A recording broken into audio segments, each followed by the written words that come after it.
to Breakfast Central on another day. This time it's Wednesday, and we're thanking you for joining us. Well, hopefully, your night was indeed fantastic. For some, it wasn't a fantastic night, especially for Nigerians who are living in troubled areas, particularly regions where they haven't even had enough time to grab some sleep. And that's because insecurity continues to bedevil every single progress that's been made, especially from different quarters. But on that note, I want to say welcome and good morning, and thank you so much for joining us. This is Breakfast Central, and I'm Joe Hansen. Hello, welcome to Breakfast. Wherever you're watching from, Minnesota, Sarasota, or Ojota, this is where we bring you the latest news, in-depth analysis and information on all you need to start your day right. Like the Italian Marxist philosopher Antonio Gramsci said, the old world is dead, the new world is evolving. Now is the time. Now we live in the time of monsters. I mean, all you have to do is just pick up your newspaper, look at what's happening across Nigeria, and looking at the killings in the Middle East. Yesterday was the funeral of over 180 schoolgirls that were murdered in an airstrike by the United States in Iran. Very sad times for humanity. But we'll be looking at all of this and more in the course of today's show. You're welcome to Breakfast Central. I am Benga Aborowa. Well, Benga, I think first off, we can start with our wake-up conversations. But this morning, we're also going to look at one of the very interesting wake-up conversations. It started off as a rumor yesterday. But then again, what started off as a rumor has finally, many have said, has finally happened. We're talking about Nigeria here before we go straight to the U.S.-Iran. But then again, let's start off with the U.S.-Iran war. I think that's a big conversation. It took Nigerians nothing less than roughly 25 hours. That means a full day and an hour the next day to experience that, the fuel price. Oh, yes. I mean, the reaction was swift. The reaction was too swift. I got fuel petrol yesterday, and I'm like, quickly. wow, I wish I filled my tank on Sunday.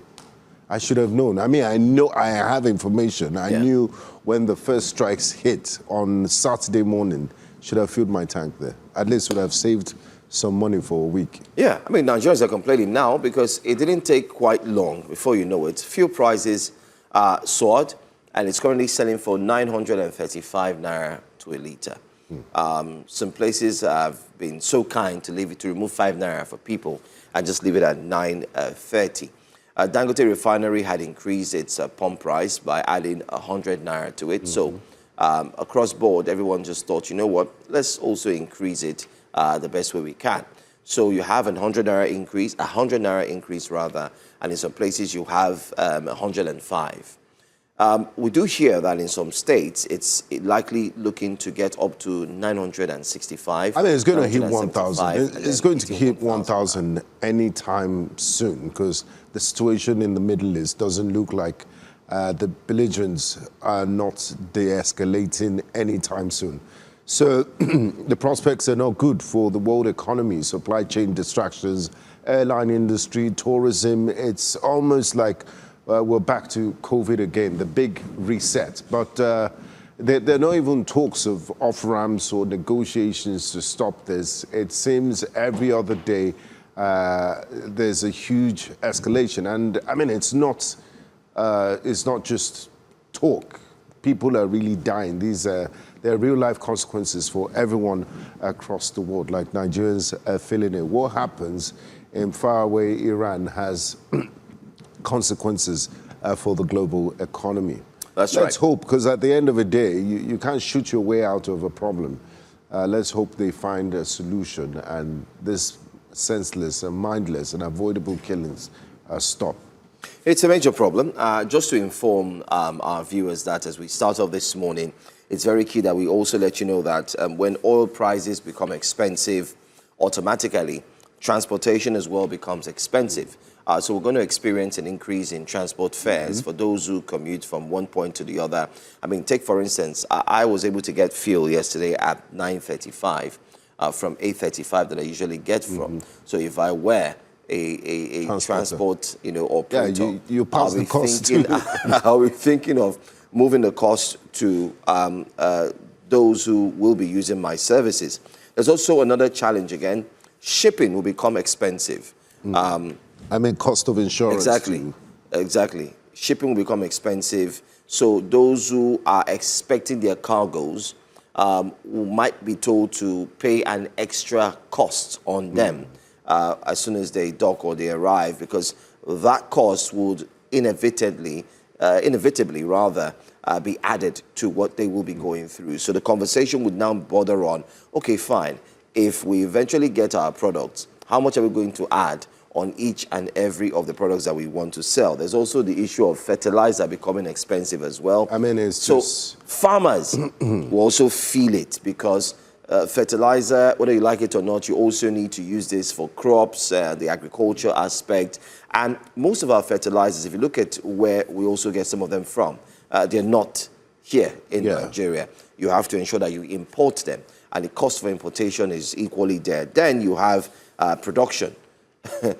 Because if you put everything together, when you have to produce, you look at the cost as well. So whether we like it or not, or whether you're at home watching us this morning, just have in mind that if you're one of those who say the US and Iran war does not concern me, you might want to have a rethink. The reason is simple, because whether you like it or not, it has a ripple effect on every single thing, predominantly on Nigeria, where we depend on oil and gas, and we hardly have productions that we export. Exportation has been a call that has been made from different quarters, especially from opposition political party members, going ahead to tell the current administration to focus on exporting some of Nigeria's very good products. Although this administration has mentioned that they've looked at exporting being gold.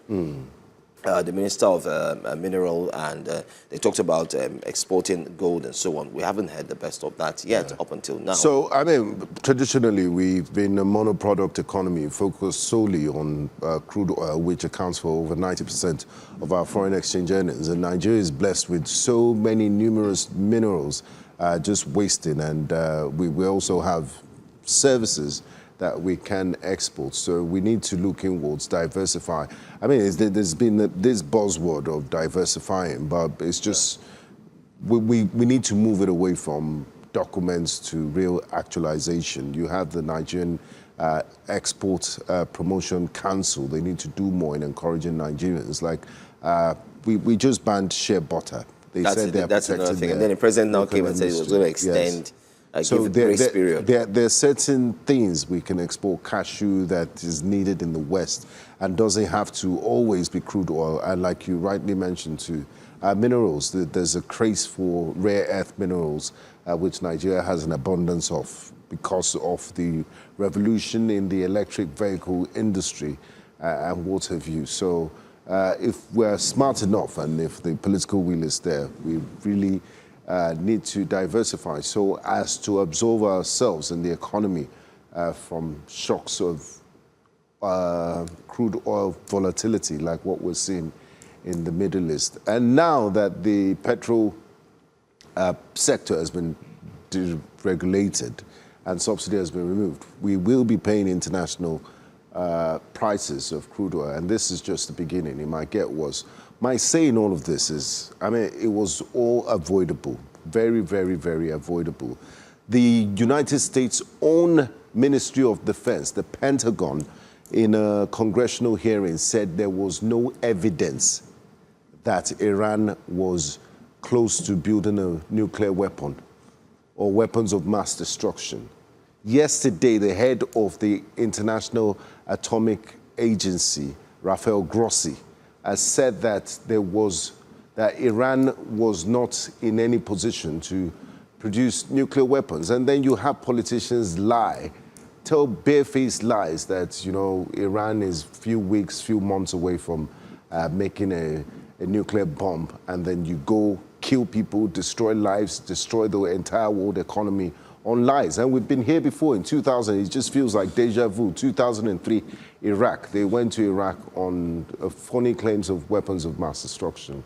We need to do better as people. It's the military-industrial complex. So many things. It's sad that kids are caught in the crossfire and have to pay for all of this. But I mean, we'll get the experts Yeah, to review this in the course of our programming. Absolutely. Well, we're just looking at the impact as we start off our wake-up conversation. We thought to bring that to you to let you know that there's no need to panic. The reason why you see the fuel prices going up is as a result of what we've been discussing with you in the past few minutes.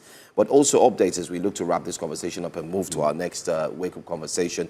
Let's tell you that there are updates that Ayatollah Ali Khamenei's second son has actually been elected to replace his father. That's what we hear as Iran's supreme leader after 86-year-old father was killed over the weekend. So that's exactly what we're going to tell you. But away from that, while you tighten your belts and look forward to spend more on fuel, let's also mention, like we did, that it will trickle down to other services and goods. It will affect food prices as well. So get ready.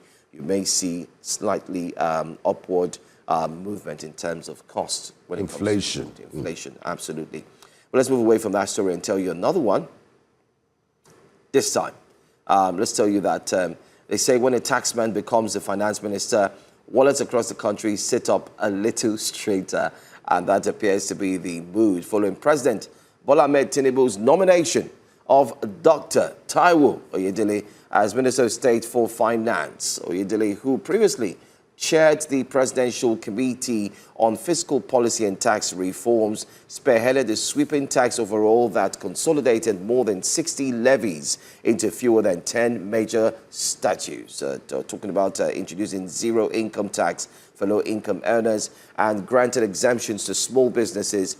While the reforms were praised in policy circles for simplifying the tax system and expanding the revenue base, they also sparked public debate, with some Nigerians questioning aspects of implementation and alleging perceived bias in how the new tax structure affects different sectors. The president has, by the way, forwarded his nomination to the Senate through Senate President Godswill Akpabio for confirmation. If approved, Oyedele will now be responsible for overseeing the very reforms in which he championed at a time when the government is pushing to strengthen revenue generation amid mounting economic pressures. But let's take a look at the tweet that came from the presidency as well, making this strong announcement. And then we'll look at the implications, most definitely. There you have it, the SSA to the president by Ononuga stating that President Tinubu has nominated Oyedele as Minister of State for Finance. President Bola Tinubu nominated Mr. Taiwo Oyedele as the Minister of State for Finance, replacing Dr. Doris Uzoka Anete. Uzoka Anete will now move to the Ministry of Budget and National Planning as the Minister of State, her third portfolio to the administration. Third, number 3. In less than 3 years. In 2 years. Yes. In 2 years. Doris has not stayed on a particular portfolio for a longer time. This is the third. Well, anyway, this is record-breaking, I tell you. Record-breaking, I tell you. President Tinubu has today conveyed the nomination of Oyedele to the Senate for confirmation in a letter to the Senate President Godswill Akpabio. Until President Tinubu nominated him as the minister, Oyedele from Ikaram, Akoko, Ondo State, was the chairman of the Presidential Committee on Fiscal Policy and Tax Reforms, which overhauled Nigeria's tax system. Oyedele, 50, is an economist, accountant, and public policy expert.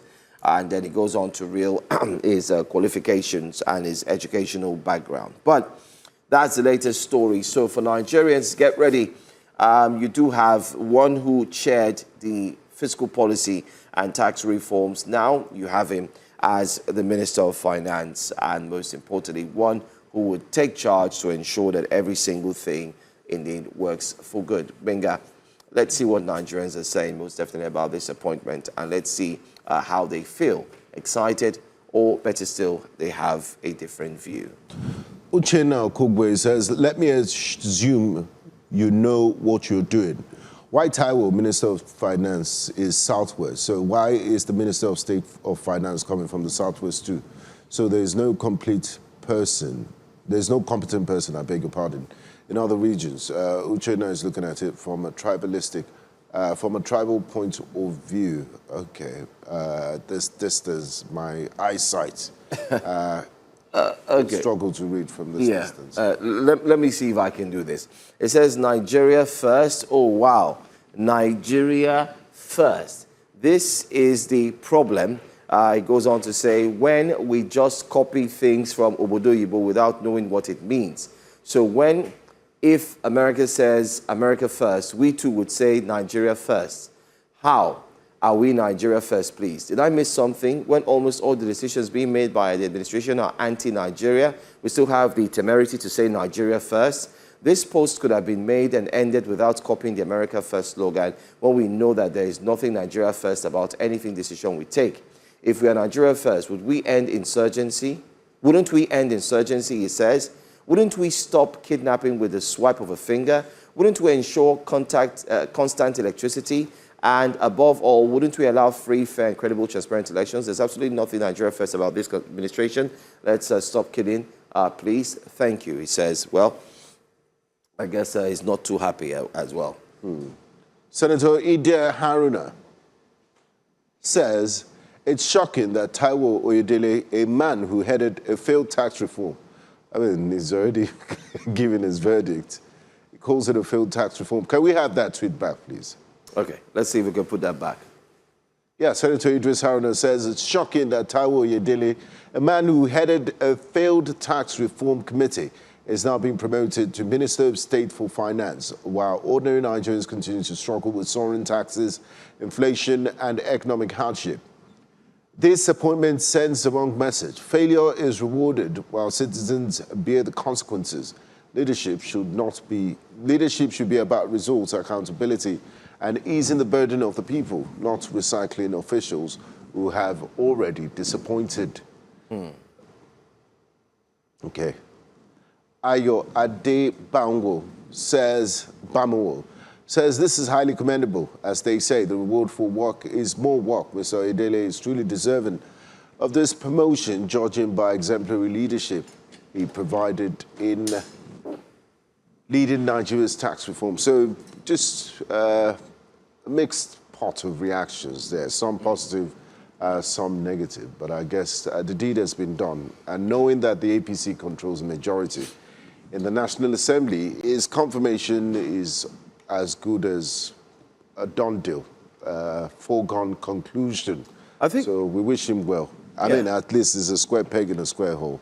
His background is finance, and he will now be overseeing the implementation of what he suggested, what he recommended. So it's it's like designing a car.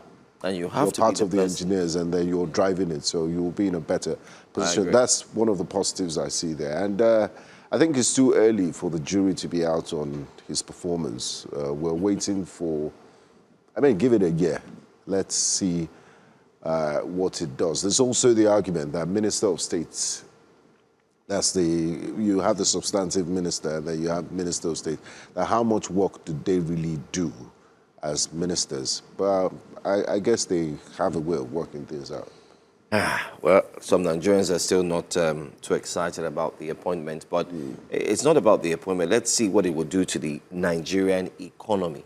Because whether we like it or not, if you look at the economy as it stands, we've seen the administration speak tough and loud about some of its antecedents, especially in the past 3 years. They've talked about how the foreign reserve, the likes, they've also mentioned how Nigeria has grown. They've also highlighted the World Bank and the IMF's projections, all of that. But one thing they haven't said is the impact. The quality of life. Quality of life. On ordinary Nigerians. It is only in Nigeria where in 2013, if you were working and your salary was 150,000, you are certain and sure as a young man between the ages of 19, no, let's just say between the ages of 21 and 27, that you'll be able to afford yourself a car. But today, as we speak, if your salary is 250,000 naira, you may never buy a car. You may never, take note, I use the word may, you may never get a car, maybe in your lifetime. Cost of things are it's almost runaway inflation. So, it's quite depressing. Exactly. Honestly. So we need to really understand when you say the economy is doing fantastically well, because this is just, let's remove the late President Muhammadu Buhari's 8 years, which would say the second term was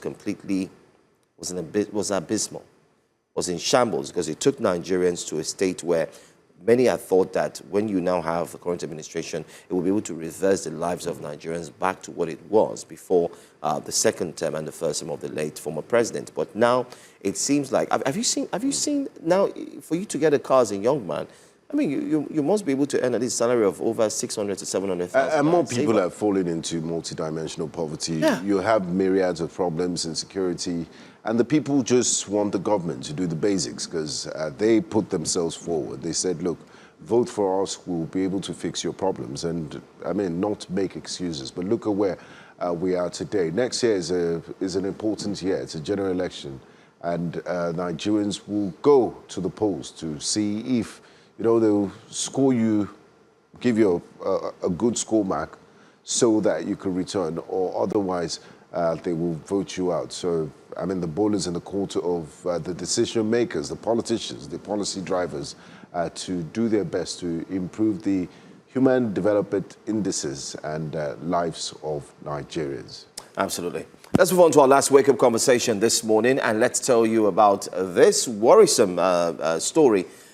Tension is mounting ahead of the 2026 National Association of Nigerian Students Convention, as former NANS sports director, the one known as Orisamoluwa Adekunle, has moved to clarify remarks captured in a viral video that sparked outrage online up until now. Just wait for it. Now, the clip, which surfaced earlier and was widely interpreted as containing threats of violence, generated backlash within student circles.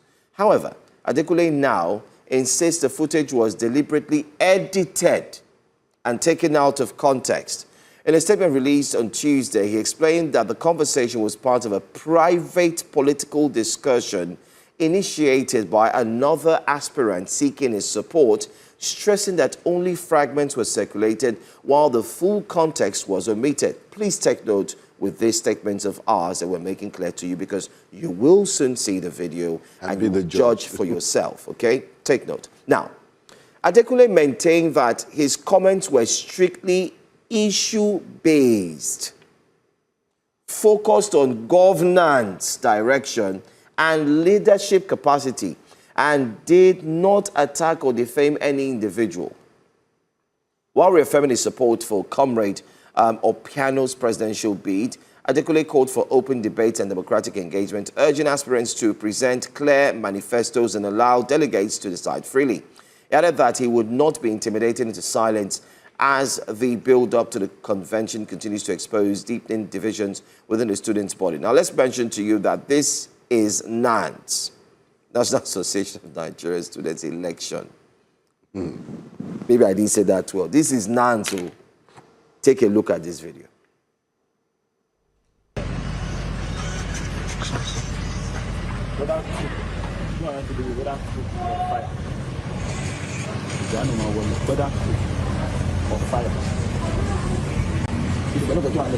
If it takes time,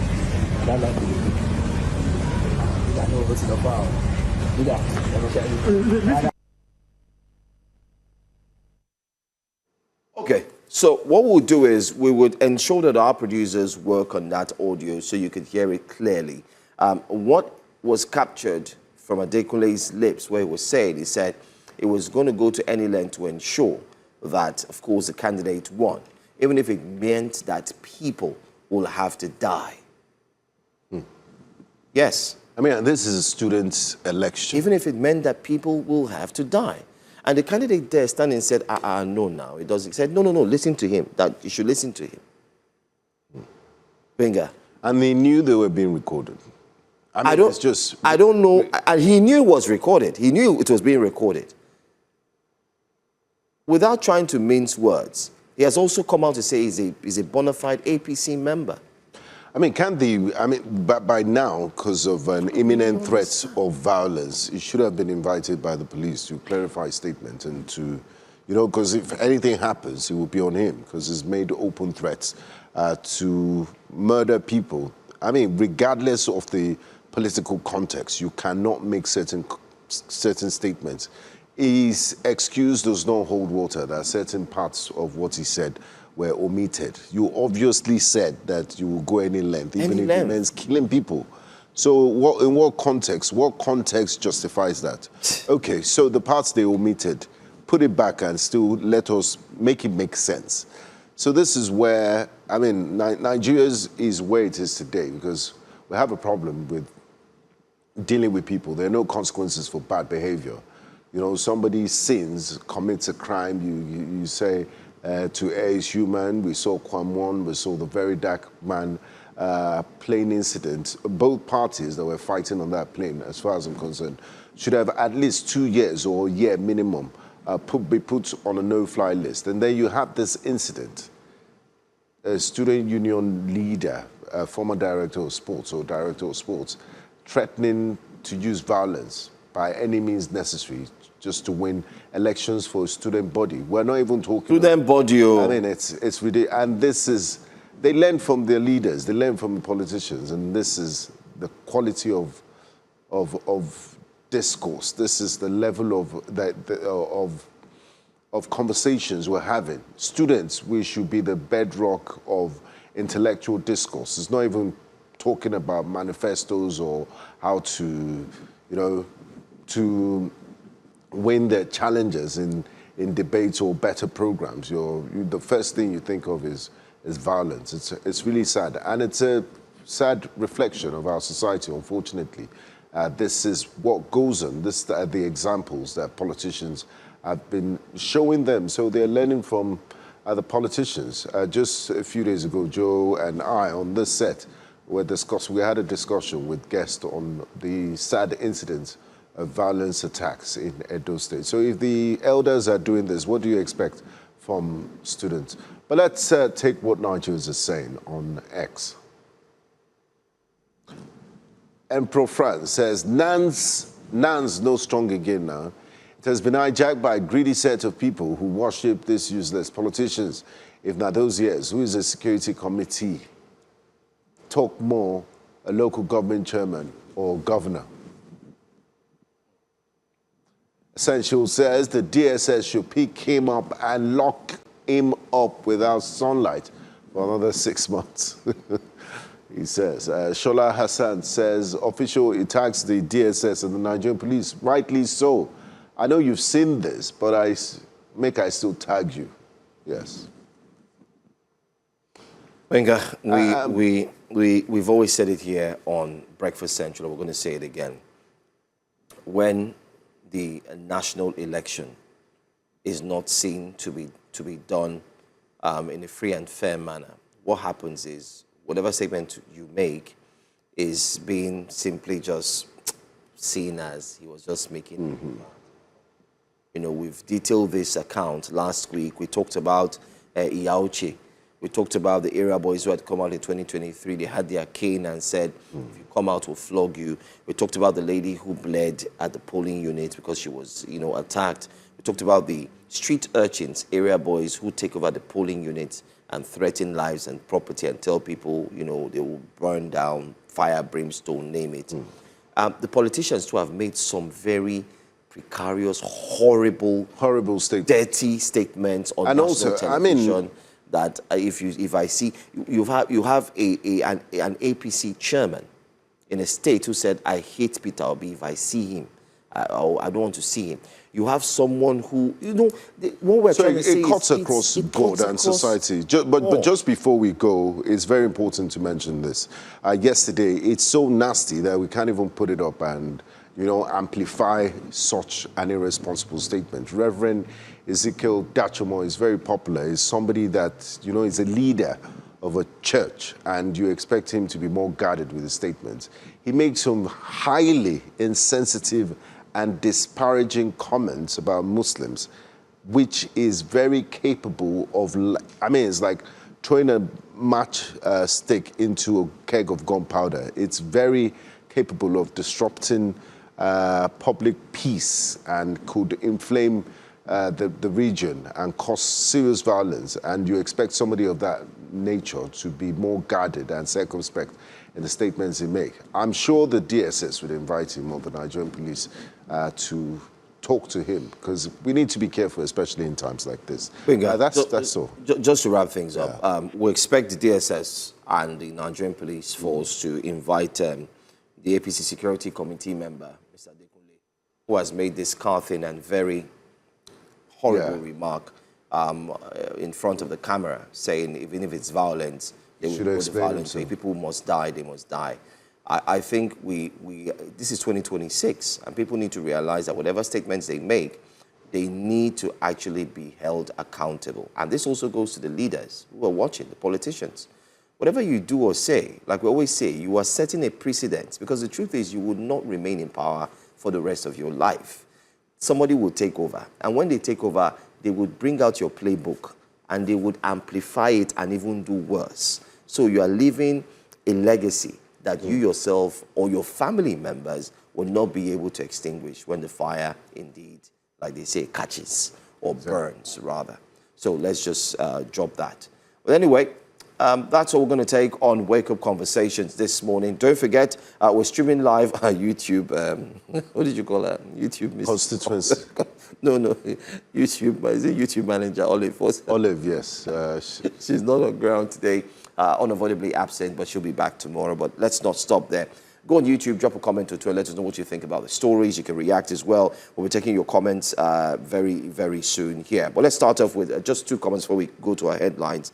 Good morning, Team News Central. Welcome back, Benga. Enjoy your break. Olive Chukwemeka says, also we have Saint Mrs. Johnson says, oh, Olive is on break. Well, a short one there. Those minerals that Nigeria is blessed with that are being mined illegally, how do we make money from it? He's talking about what we talked about earlier. And then, Joe Benga, Nigerians are poorer today. It's sad. The NANS guy said he's an APC member, so nothing will happen to him. The APC needs him for their violence. That's what he says. Thanks for your messages. Keep them coming. And, we'll talk to you soon. But let's bring you the headlines, what we will be discussing today on Breakfast Central. ADC faults El-Rufai and Malami. EFCC probe labels it selective justice. A Rivers State local government chairman allegedly assaults teenager over school photos.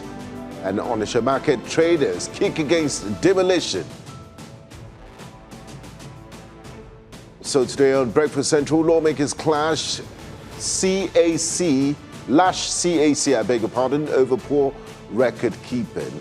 And we'll bring you the newspaper front pages. Remember, you can call in and share your thoughts with us. Breakfast Central will continue shortly.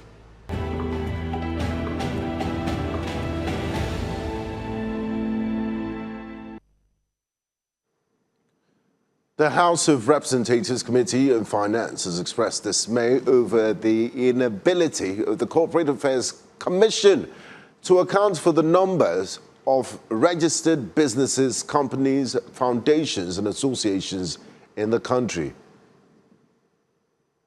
This was as the CAC, alongside other revenue-generating agencies, appeared before the committee to present updates on the revenue generation over the last 3 years. News Central's Edong Joseph was there and filed in this report.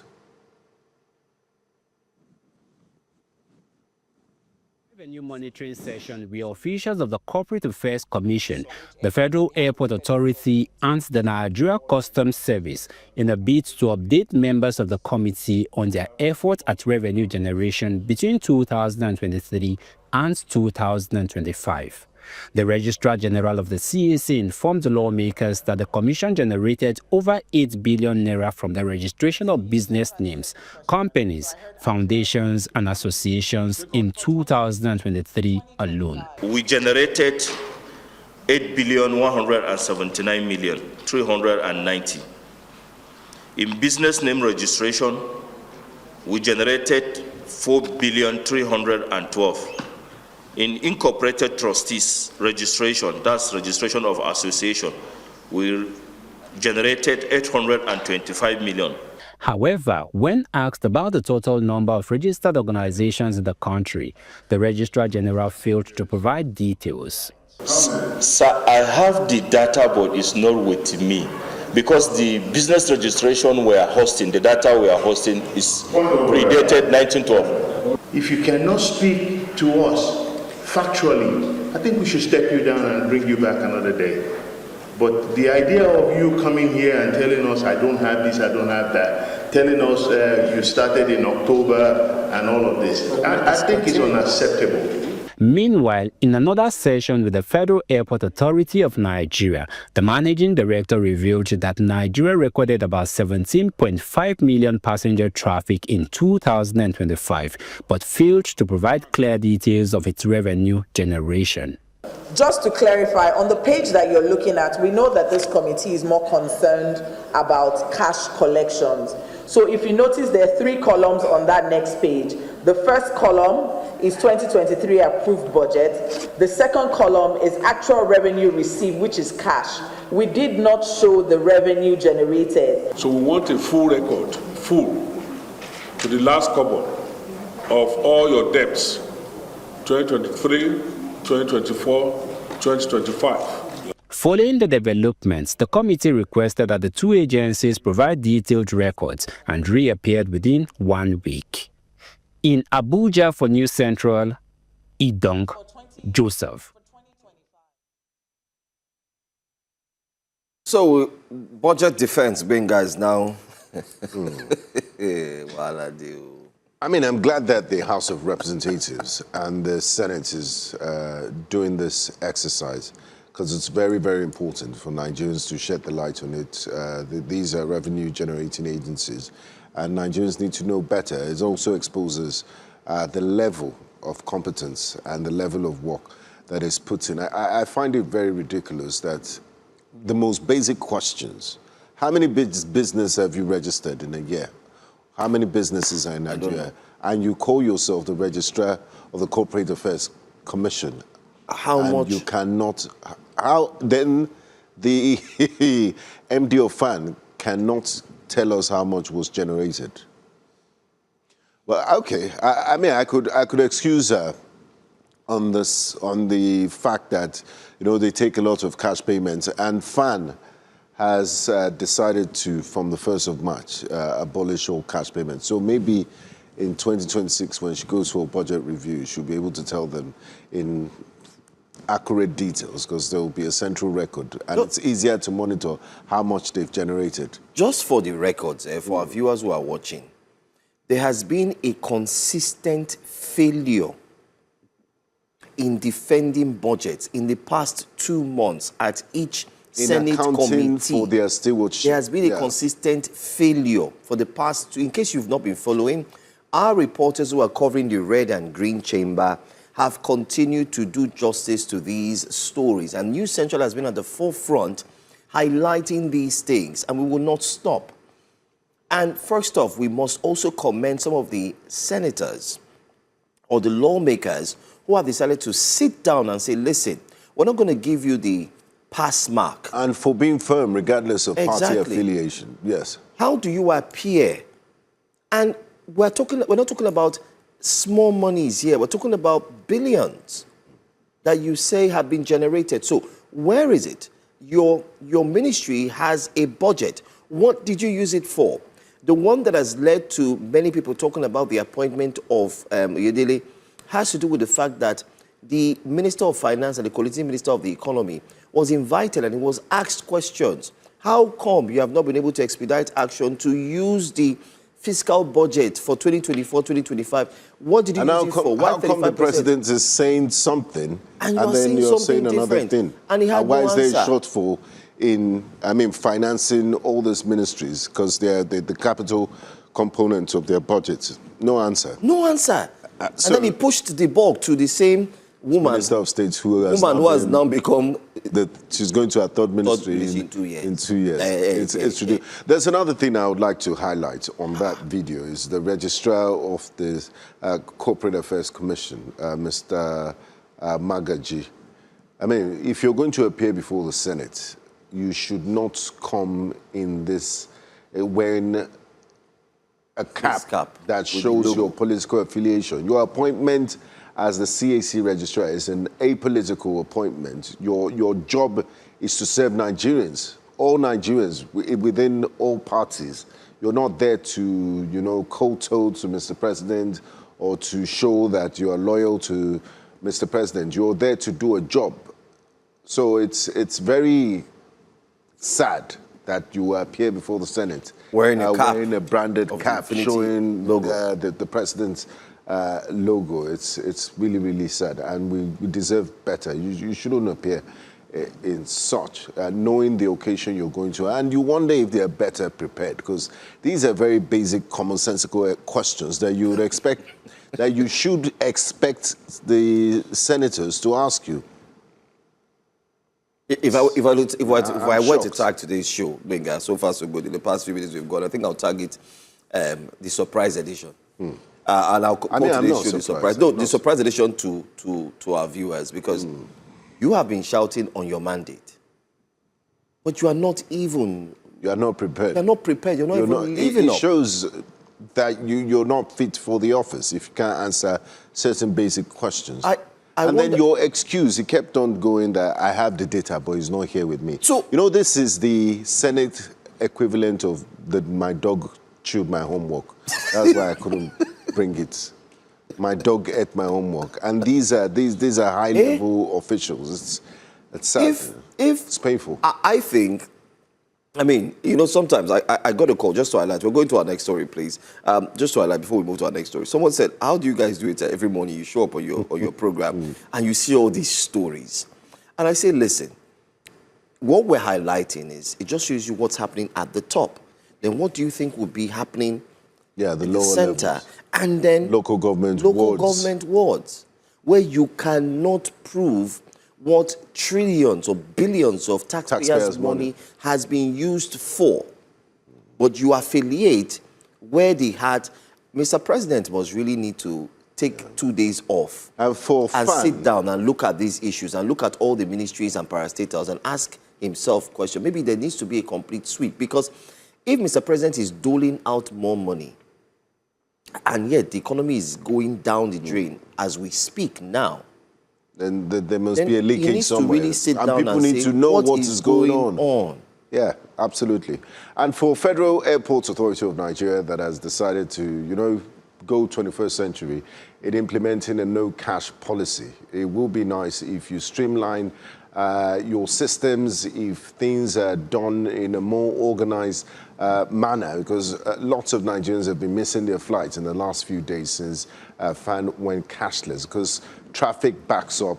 Apparently, there are systems, there are things you need to do before you can make payment. And as a result of that, a number of Nigerians have missed their flights. Maybe during the course of the week, we would speak to an official of FAN or the Ministry of Aviation to have more clarity and better perspective on the need to go cashless and what they're doing about these disruptions and trying to get Nigerians to adapt to this new system of cashless policy by the Federal Airports Authority of Nigeria. But let's move on to other stories. Well, quickly, let's also tell you that there's a lot that you need to see here. But let's watch this. Around our collections and blocking. The enforcement itself only started on Sunday. Obviously, this is due to a push from the federal government. I'm sure most of you were in the room as we just met with the House Committee on Finance, where they're also pushing us around our collections and blocking leakages. The purpose of this exercise is actually to make sure that the federal government, one, receives all of the revenue that it's due to it, but at the same time to make sure that our passengers are still processed effectively and smoothly. So yes, we know that there's some inconveniences now, but we do ask Nigerians to please bear with us. Again, Benga, we're back to it. Yeah, I was praising the MD CEO of FAN just last week, and I think now I'm worried, and I'm worried because why are you so quick to implement, but you've not put down? Did you see the traffic yesterday? A white man was seen hopping on an Okada. Yeah. Coming down with his boxes. With his box, just to make his fight. And and the area boy wanted to assist him. He said, no, don't worry. And he was moving his box because he didn't want to miss his flight. He wanted to catch his flight. So if we need to move, you need to migrate. You need to move from analog to digital, the way things are done. Because we want to done some troubleshooting. Troubleshoot first. inform the public. I know there were part and parcel or, sprinkle of, oh, it might be going this and that, but give it time. So Nigerians, as you well know, we need to adjust. Exactly. And when we adjust, full swing. It kind of like reminds me of what we saw with the NIN and BVN situation during the pandemic. People said, oh, the government said without, then you had Pantami. If you don't have your NIN, oh, your SIM will be confiscated, your numbers will be blocked. Even in the heat of the pandemic, people were with their nose mask, truncating, rushing to banks, hurriedly rubbing their bodies off in pandemic era. Later, it was said, okay, you know what? We've decided to halt on it. I hope the MDCO will not halt on this one. Because if you halt, policy somersault. As far as we're concerned, it's a failure already. Yeah.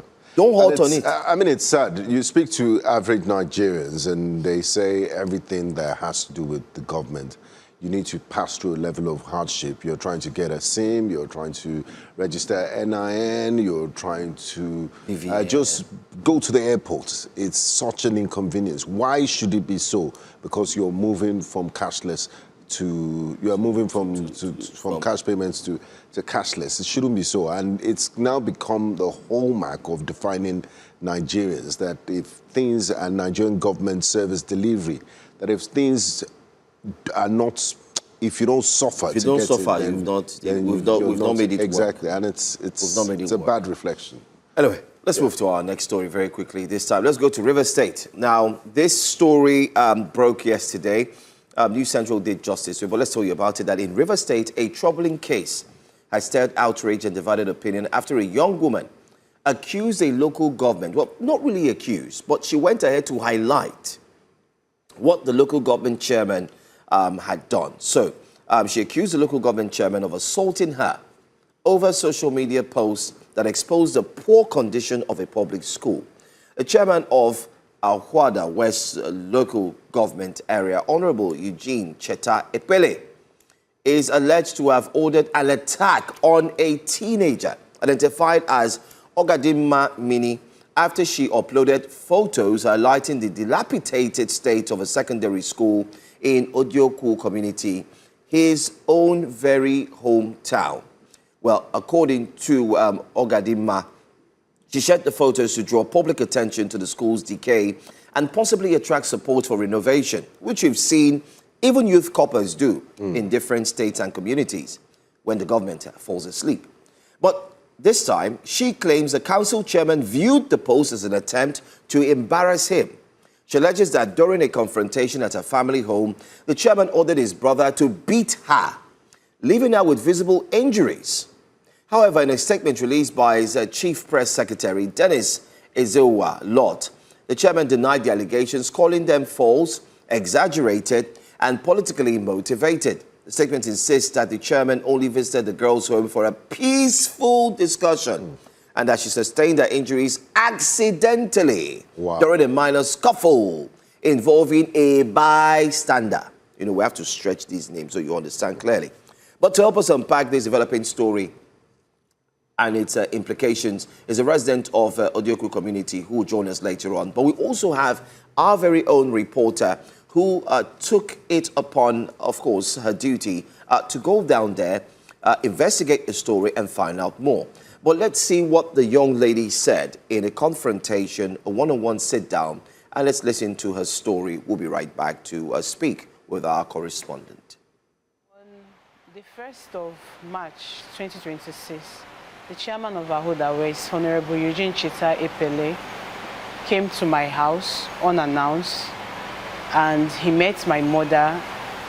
He came to my house with his younger brother, Monde Cheta Epele, his driver, and then the leader of the house, Ahwada West. They came to the house, met my mother in front, and he told my mother that I have the mind to post Odioku school on social media, that I did all that to damage his image online. So my mommy did not really get what he was saying because she's not aware of the social media post I made. So he then now told my mother that since I want to damage his image online, that he's going to deal with me and let him see who will then come. I was inside our shop in the front of our house there. Then his younger brother, Monday Chitaipele, cited me, and the chairman told him, go and deal with that girl. That's how Monday pushed my zinc gate. My mom was standing beside it. With that force that he used his hand and hit on my mom's sleeves. That recently had accident, and the wound has not fully healed. She started bleeding from my mouth. At that point, Monday dragged me, started beating me in my compound. Then my mommy shouted for help. My neighbors came out, and then at some point that he was now strangling my neck, that he wants to kill me as the chairman instructed him. He then carried a shovel that is also in my house to hit me. That's when Kakoro Gostine rushed Monday Chita and collected the shovel from him. So that's what happened. I worked for the chairman as one of his media aides until Sunday that he then sacked me. Yes, I worked for the chairman. And for the things that he has been doing as a chairman, like when he constructed a borehole in the community, I was the one that recorded and also posted in my platform telling him thank you for doing that work in my community. All right. Joining us now is our correspondent, Bola Festus, who was there yesterday to do a complete report on the entire incident. Good morning to you, Bola. Thank you so much for joining us. Let's also mention that we're trying to establish a connection with a member from the chairman's area to also join us to have this conversation so we can have a balanced one. Bola Festus, I want to know if you can hear us and you're there. Are you there, Bola? Okay, while we're trying to get our correspondent, Bola Festus, I just want to say that, I mean, the statement from the representative of the chairman, I believe his media aide, saying, you know, everything you do is not politically motivated or exaggerated. I mean, this is the girl's testimony. I know there are two sides to the story, but let's take a look at this video first, and then we'll be back.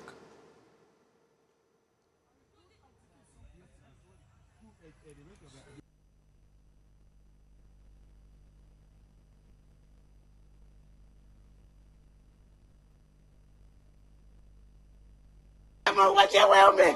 What you baby gonna go? You make some money, yeah. You come on, what you will me? What you baby gonna go? You make some money.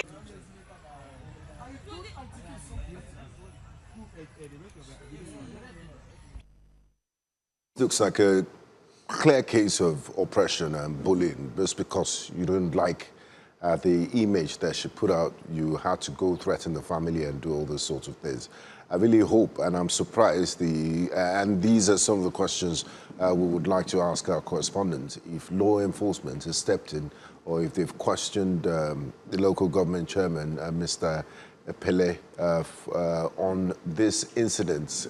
We believe the law enforcement agencies should do a thorough and fair investigation into this matter, regardless of how powerful or what position any of the individuals represent. And this is the school, the video of the school. You can clearly see that pupils should not be learning in such an environment. And she put it up just to highlight that, you know, they deserve better. And she used to work for him. Yeah, she used to work for him. And the local government, the people deserve better. But we have our correspondent, Bola Festus. Bola, good morning, and thanks for joining us on Breakfast Central this morning. Can you give us an update of the situation concerning Ogadima Minie and what you found out from your report? Good morning over there. Well, let me first of all say that Ogadima is not a teenager. Well, that has been the speculation given appearance.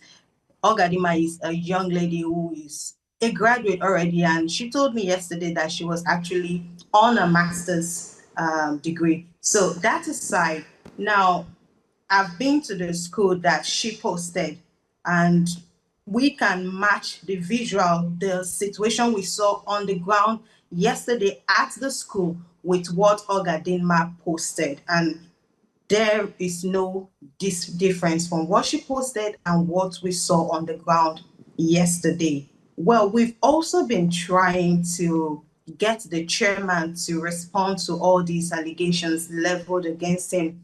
But after a meetup on Monday, he declined on the camera interview. We had met up to have the issue discussed, but he later told me he wasn't going to grant the interview on that. So Ogadima has said she will not relent on her course to seek justice on this matter. It would also interest you to note that she has taken the matter to the civil society organizations, which held a press briefing yesterday on it, and they have given an ultimatum to the Nigerian police force to call the chairman of Ahodo West for questioning and, of course, to answer to these allegations leveled against him. So Ogadima has currently left her home to a place she called Safer, because she said to me that she feels threatened. She feels like her life is in danger if she continues to stay in her home, in her own community. Yesterday, while we were also at the community, we had many security concerns.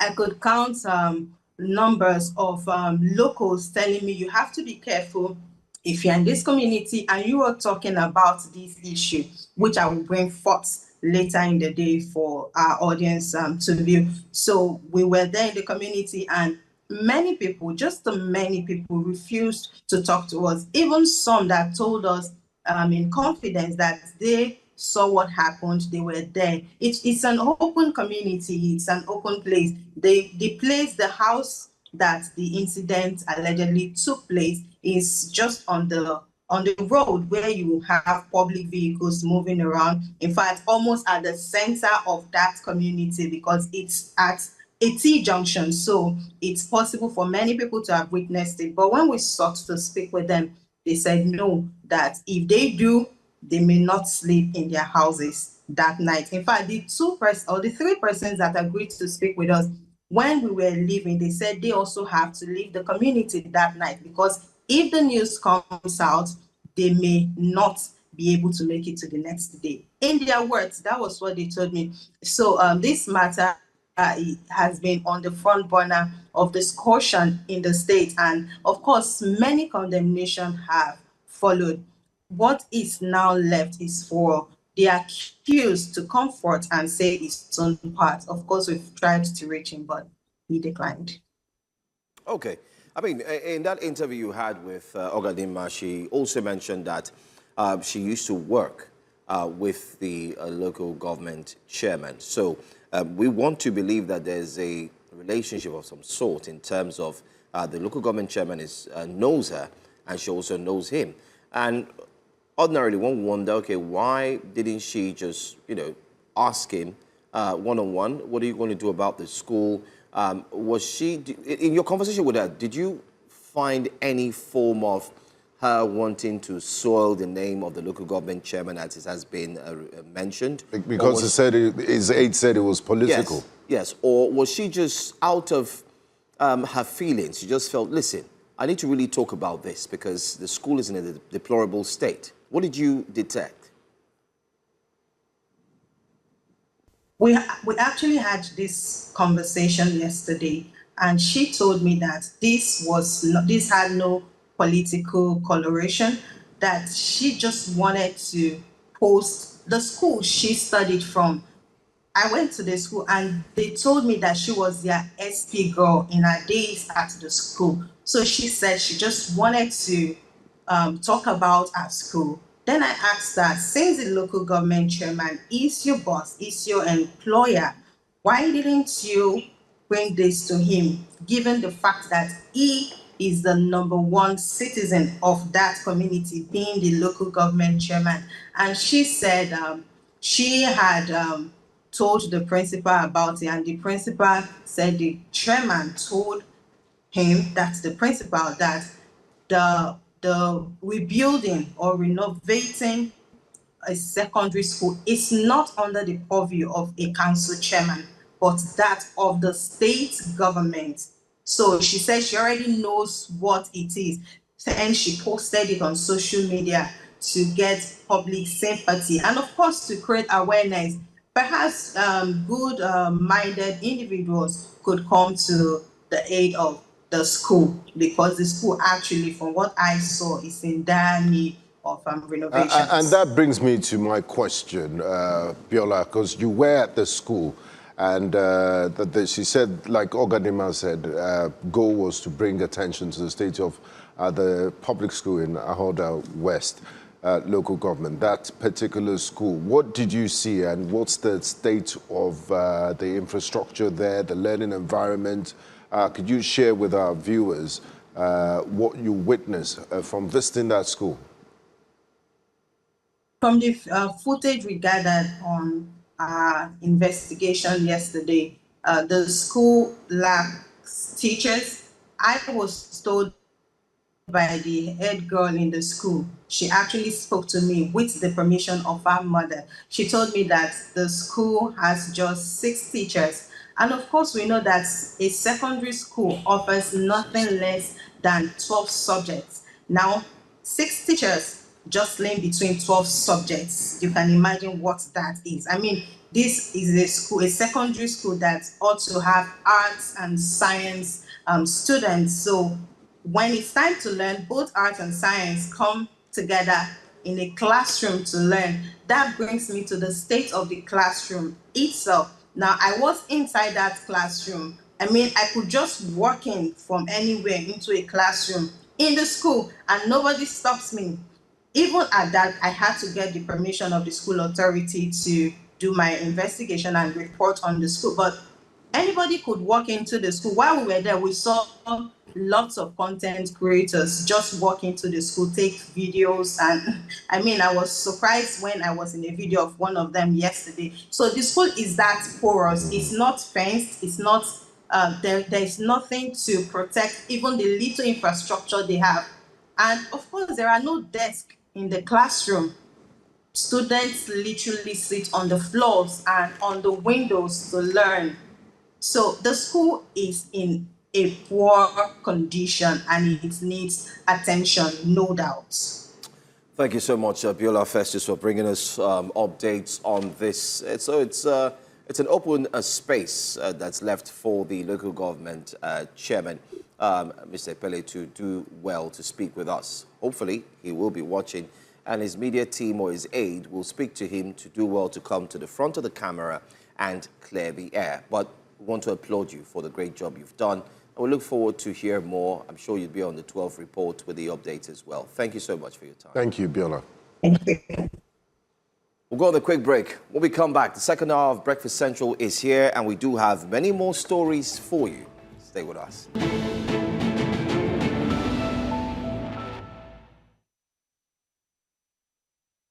Welcome back. The United Igbo Elders Council recently filed an appeal to Governor Charles Chukwuma Soludo, asking him to stop further demolition of shops in the Onitsha main market, warning that continued destruction could lead to widespread economic hardship and humanitarian distress.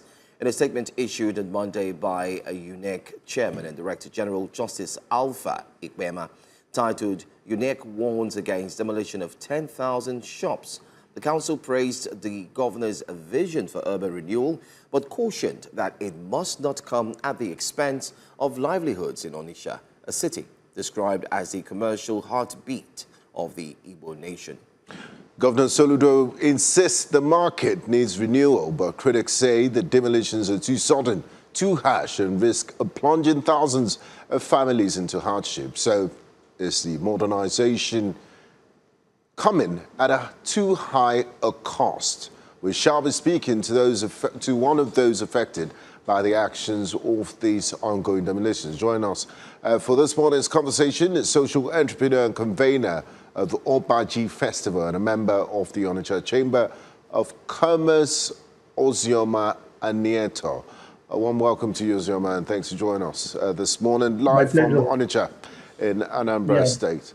Now let's start with the numbers. How many livelihoods are at risk if these demolitions go ahead? And what's your assessment of the economic fallout should the state government continue with these demolitions? Yeah, I will first of all say that what the government is doing is looking at the market and trying to make it what a modern market should be. Had it been you've been to a main market lately, you will find out that it's not what a modern market should be. You can't even drive freely inside the market. There are no parking spaces, everywhere with a lot of people. And what the government wants to do is trying to give an uplift to that particular market, make it better, make it more accessible, and even improve what it is. It should be, as in improve on it. Why I'm saying all these things is to make it clear that what the government is doing is not wicked, but we are going to look at the other side of it, the flip side of it, because it is not just shop that is being demolished. You're looking at humans, you are looking at their livelihood, you are looking at what the market provides for these people, and most of them have been there for a very long time. And whoever knows Onitsha main market and what it stands for, a place that was once the biggest market hub in the whole of West Africa, you will know that no careless person can ever start building plaza or owning shops there without government approval. So we're looking at not just about the number of people, because you can't even ascertain the number of people this thing affected. It has a very huge ripple effect. There are the ogas, there are the Omo boy, what they call the Omo boy, apprentice.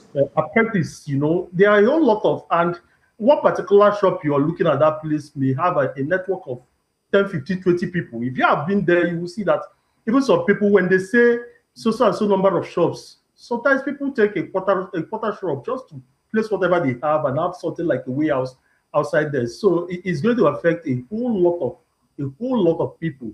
I want us to see from the angle of people's life, not just buildings being demolished. And we have to see from that particular angle to strike a balance, and also to understand why that place was there for decades and all of a sudden the government is coming in. So I think it is a very important angle also to look at while talking about this. Okay, my questions are in two parts, and I really like if you can make it short so we can move ahead with other questions. My first question is, these shops, are they in any way obstructing road channels, networks, drainage systems, or are they obstructing a major road that the governor wants to actually construct? That's my first question. I'd like you to just answer that before we move on. Okay, when they brought most of us, I've been in Onitsha for over 40 years, and most times when all these structures are coming up, you don't even know where and where, because you're not the government, you don't have the master plan. So when the government brought the master plan, we found out that a whole lot has been over the period of time, the development, people extending, people. So when you look at the master plan and what is being what the government is trying to achieve, you find out that they defaulted. Oh, okay. So you can confirm that some of these shops are blocking major construction projects. Okay, so that gives us that gives the government the reason to destroy them, right? Yes. Okay. Now, were traders and business associations, were they consulted before the rollout plan for demolitions? Was there any meeting? Yes, I heard that they even have a case in the courts, a discussion. And why I think that particular discussion would have been very important is that it takes the court now to understand what is being said. People like us, people that are not affected directly, we always have a hearsay, as in, it's more or less this person will say this and this person will say that. We believe that a court is the right place to look at whatever their arguments are, and then decide what is right and what is not right. So, but from what we heard from the street, the courts asked the government to stay, not about demolition or not demolition, maintain status quo, not demolish at this particular point. But what we saw during the weekend was totally opposite of it. Now, Ozioma, let's talk about what your asks are, or what you're demanding from the government.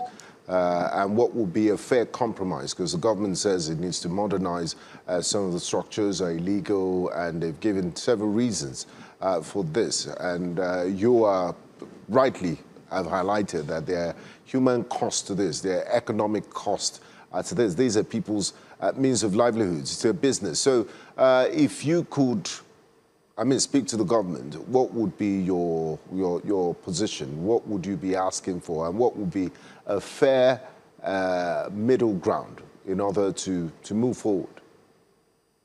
Okay, let me make something clear. I'm not a trader in that particular market. I've lived in this town for over 4 decades. So that makes me a stakeholder when it comes to issues like this. I have friends, family members who are inside there.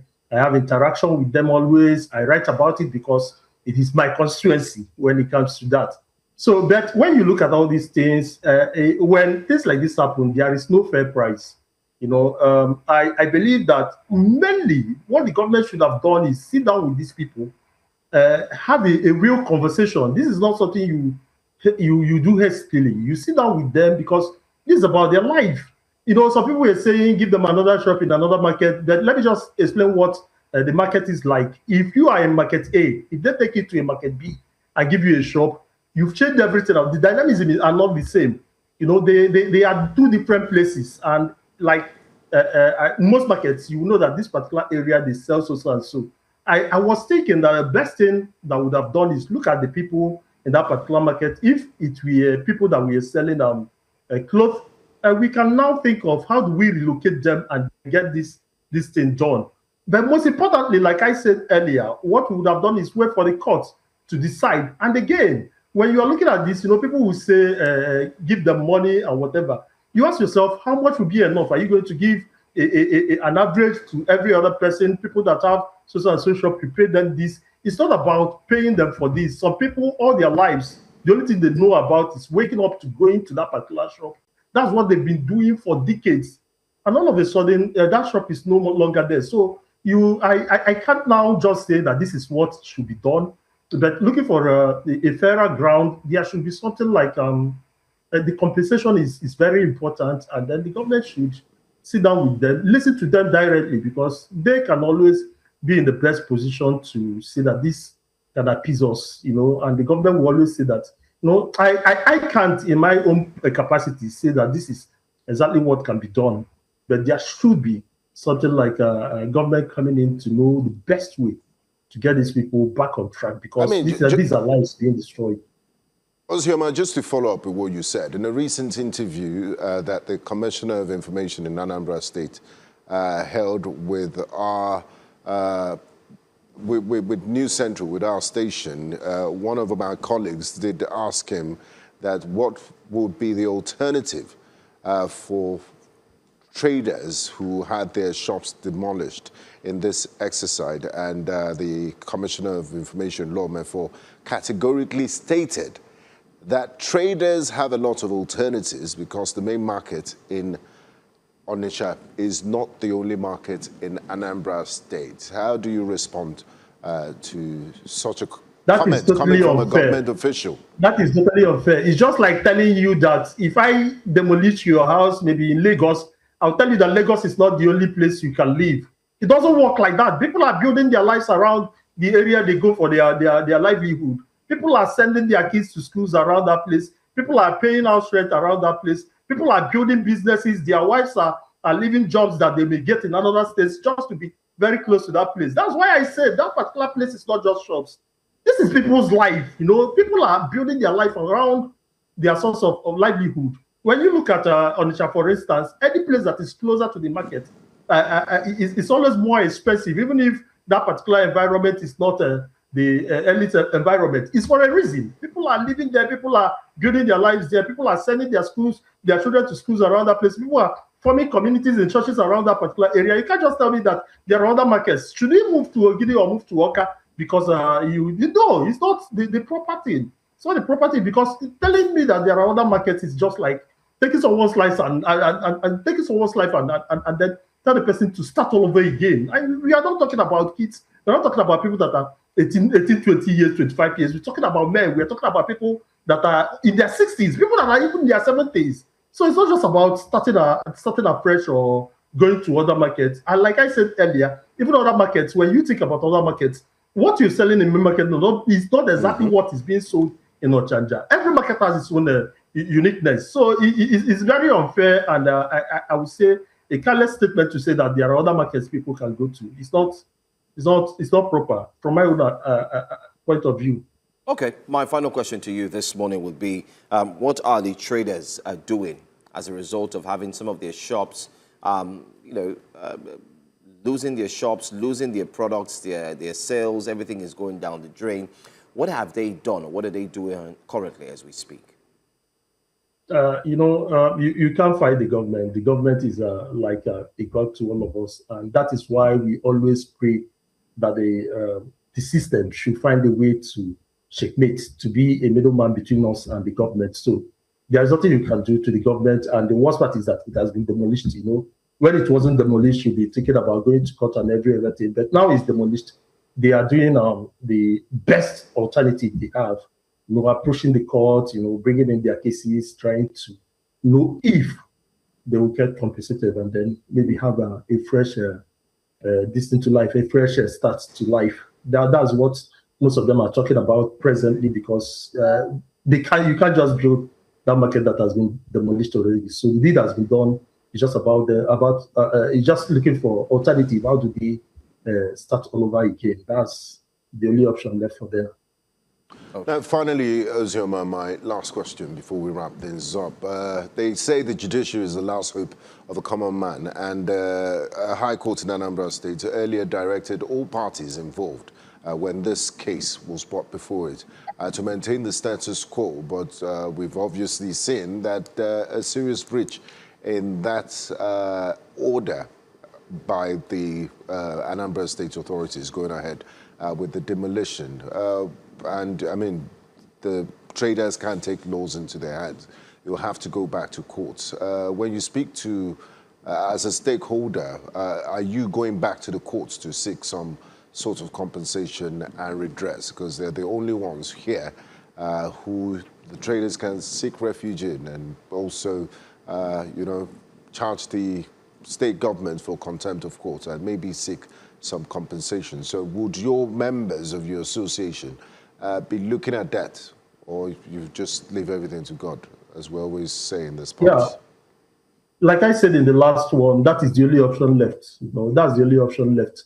And when you think about people that lost their source of livelihood, the only thing they can do is just try to grasp any straw around. So it's about going back to the court, telling court that what you said, people jubilated when they heard the court order, and what they saw on the morning of Sunday was something different. So it's about going back to the court and knowing if there is anything that will come out from there, because at the end of the day, the judiciary is the last hope of the common man, and they can't fight the government. That is a fact, and painfully so.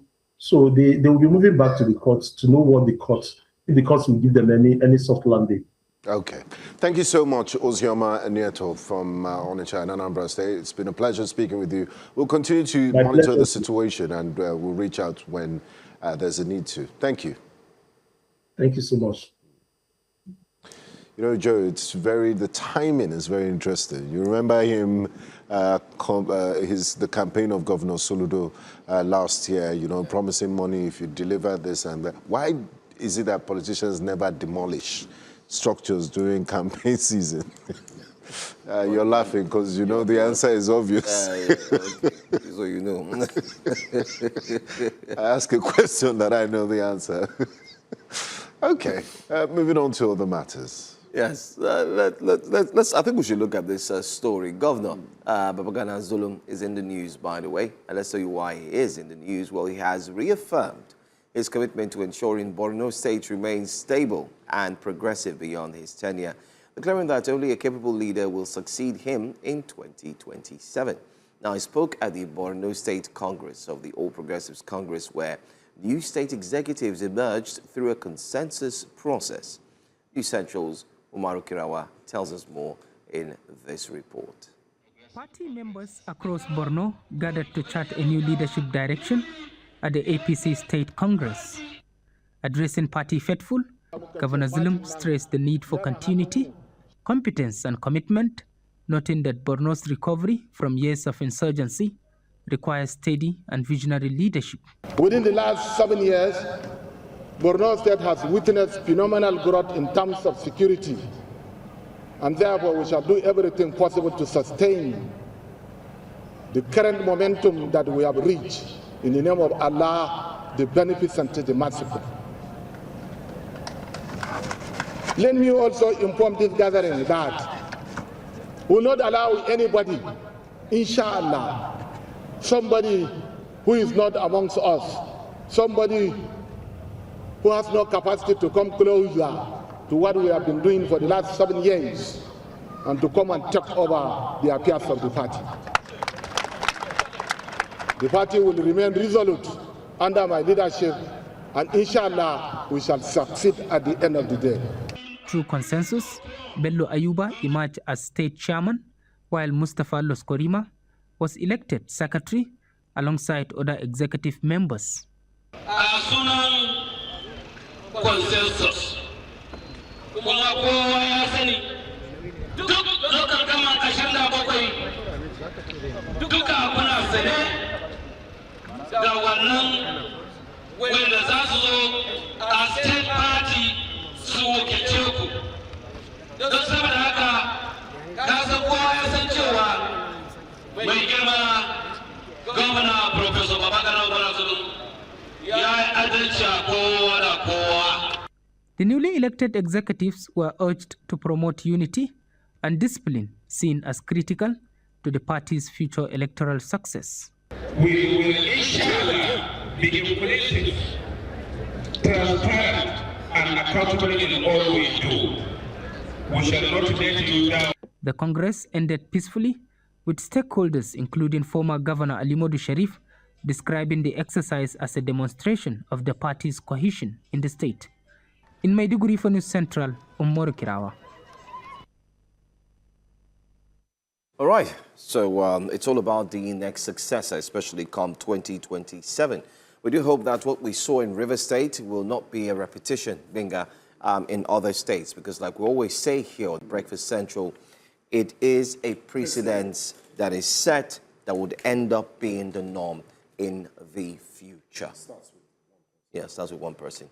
I mean, so if in River State, one person felt that he needed a successor who will come from him as a must, and it didn't go well, it didn't augur well internally, it led to a state of emergency.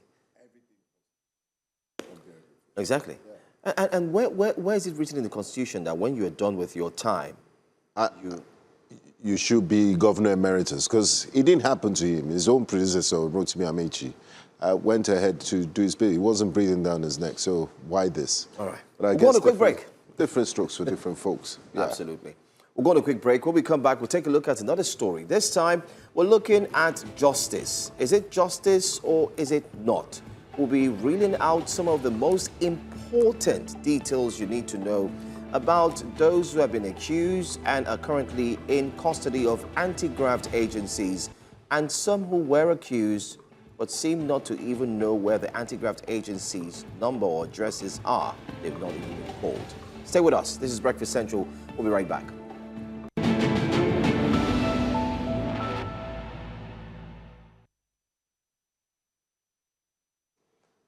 Political tensions are brewing in the nation as former Kaduna State Governor Nasir El-Rufai and former Attorney General of the Federation, Bola Malami, face ongoing detention and alleged criminal proceedings, across several security agencies. Both men, now senior figures in the opposition African Democratic Congress, at the center of widening legal and political controversy. Here's what you should know about both cases. El-Rufai's legal troubles began on the 12th of February 2026 when security operatives allegedly attempted to detain him at the Nnamdi Azikiwe International Airport in Abuja following his return from abroad. Between the 16th and 18th of February, he honored summons by the Economic and Financial Crimes Commission, EFCC, where he was detained and questioned over alleged misappropriation of 432 billion naira During his tenure as governor of Kaduna, he was later released on administrative bail. However, on the 18th of February, El-Rufai was rearrested by the Independent Corrupt Practices and Other Related Offences Commission, ICPC, and has remained in custody since. Meanwhile, Malami, alongside his wife and son, were arraigned in late February before the Federal High Court in Abuja on 16-count charge bordering on conspiracy, procurement, concealment, and laundering of alleged unlawful proceeds amounting to 8.7 billion naira. The trio pleaded not guilty and were remanded in custody pending bail hearings scheduled for 6th of March 2026. Malami and his son are being held at Kuje Correctional Center in Abuja, while his wife is detained at Suleja Correctional Facility in Niger State. Well, reacting to the developments, the ADC has accused the federal government of selective justice, citing the rapid interagency transfers, detention patterns, and pace of prosecution as grounds for concern. The party maintained that while no citizen is above the law, investigations must be transparent, constitutional safeguards upheld, and prosecutions conducted fairly based on credible evidence. ADC emphasized that both men remain presumed innocent until proven guilty by a competent court of law. This morning, we have an ADC party member who joins us in the studio. Mr. Oluwaseyi Akinde joins us live. Thank you so much for being here. Good morning and thanks for joining us. Good morning, Nigerians. Good morning to you guys at the studio. Great. Great to be here. We did see the statement put out by the ADC talking about selective justice and the likes. And we also did mention this earlier on at the start before we went on a break, that what we're witnessing here, it's a form of a question to you. My first question to you: are we seeing a case of selective justice, or are we seeing a case of the law taking its course? Because why would the ADC say, why are you arresting or why are you detaining these members of our party, but turn a blind eye to those who may have also committed maybe a more serious or lesser crime, and yet they have not even been locked up in prison? Absolutely. I mean, you just read out the statement from Bolaji Abdullahi, our publicity secretary of the ADC, and these issues that you see, it's actually selective justice. There are a lot of people who have committed crime in this country that has never been picked up. They are members of the APC. We've seen several crimes committed. We've seen former governors who run a whole state aground. None of them have been called for question. In fact, it was difficult for even the EFCC to even arrest a former governor at a point. So what we have seen here is a deliberate attempt to weaken voices within the opposition. You must have seen somebody like the former governor of Kaduna State, who has been very vocal. This was a man who also played a crucial role in the victory of this same APC when they were during the last election, that even brought the same government into power. But today, because he no longer agrees with them, he no longer agrees with the principle on which the APC is formed, and now he's saying, I don't believe in the principle of this party. I think we found another party that seems to have an ideology that can drive the progress of Nigeria. Today, he has become their enemy. And what you see them do is to use institution of government that should be used legitimately. They are now using it to humiliate members of the opposition party. Today, you've seen them is El-Rufai. Tomorrow, it might be the next voice in the ADC. And democracy is dying. Democracy thrives where there is opposition. And you must allow people to express their free will. Nigeria cannot be a one-party state. And so therefore, we are calling out to the rest of the world. We're calling out to Nigerians to see what is currently happening. I mean, you cannot continue to use the institution, like we clearly stated, nobody is above the law. When people go against the law, when they have questions to answer, let it be done transparently. Take people to proper courts. Those who deserve granting of bail, let them face their prosecution. Many of them today who are sitting today, look at the Senate president, had a case, several of them. What happened to those cases? Are these institutions of government that are now being used to hound members of the voices in the opposition, are they sleeping? Will they say that they don't have those files? So this is what we're saying. And we feel for the sake of democracy to make sure that the opposition will be able to play their role. Because the major job of the opposition is also to hold government responsible on some of the policies that we see. An election is just a year from now. Campaigns are starting. People are going to be hearing their voices. People want to contest for election. And you want everybody to be afraid so that they won't go up against your party. We are not afraid. And opposition voices will continue to speak and address these issues. Now, talking about addressing this issue, your party has, a political party, you have all sorts of individuals joining.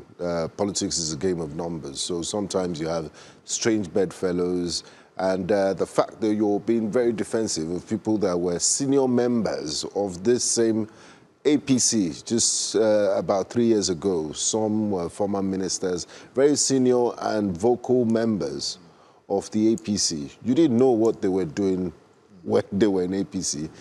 They allegedly committed these crimes when they were in APC. So in saying that, justice is not fair, is not balanced, and like you rightly also mentioned, that your spokesperson, Bola Tinubu, said no one is above the law. So, well, why don't they face the law? If you do the crime, you pay the time. So regardless of party affiliations, and it's left to the government or the Ministry of Justice to pursue any case it deems fit at any time.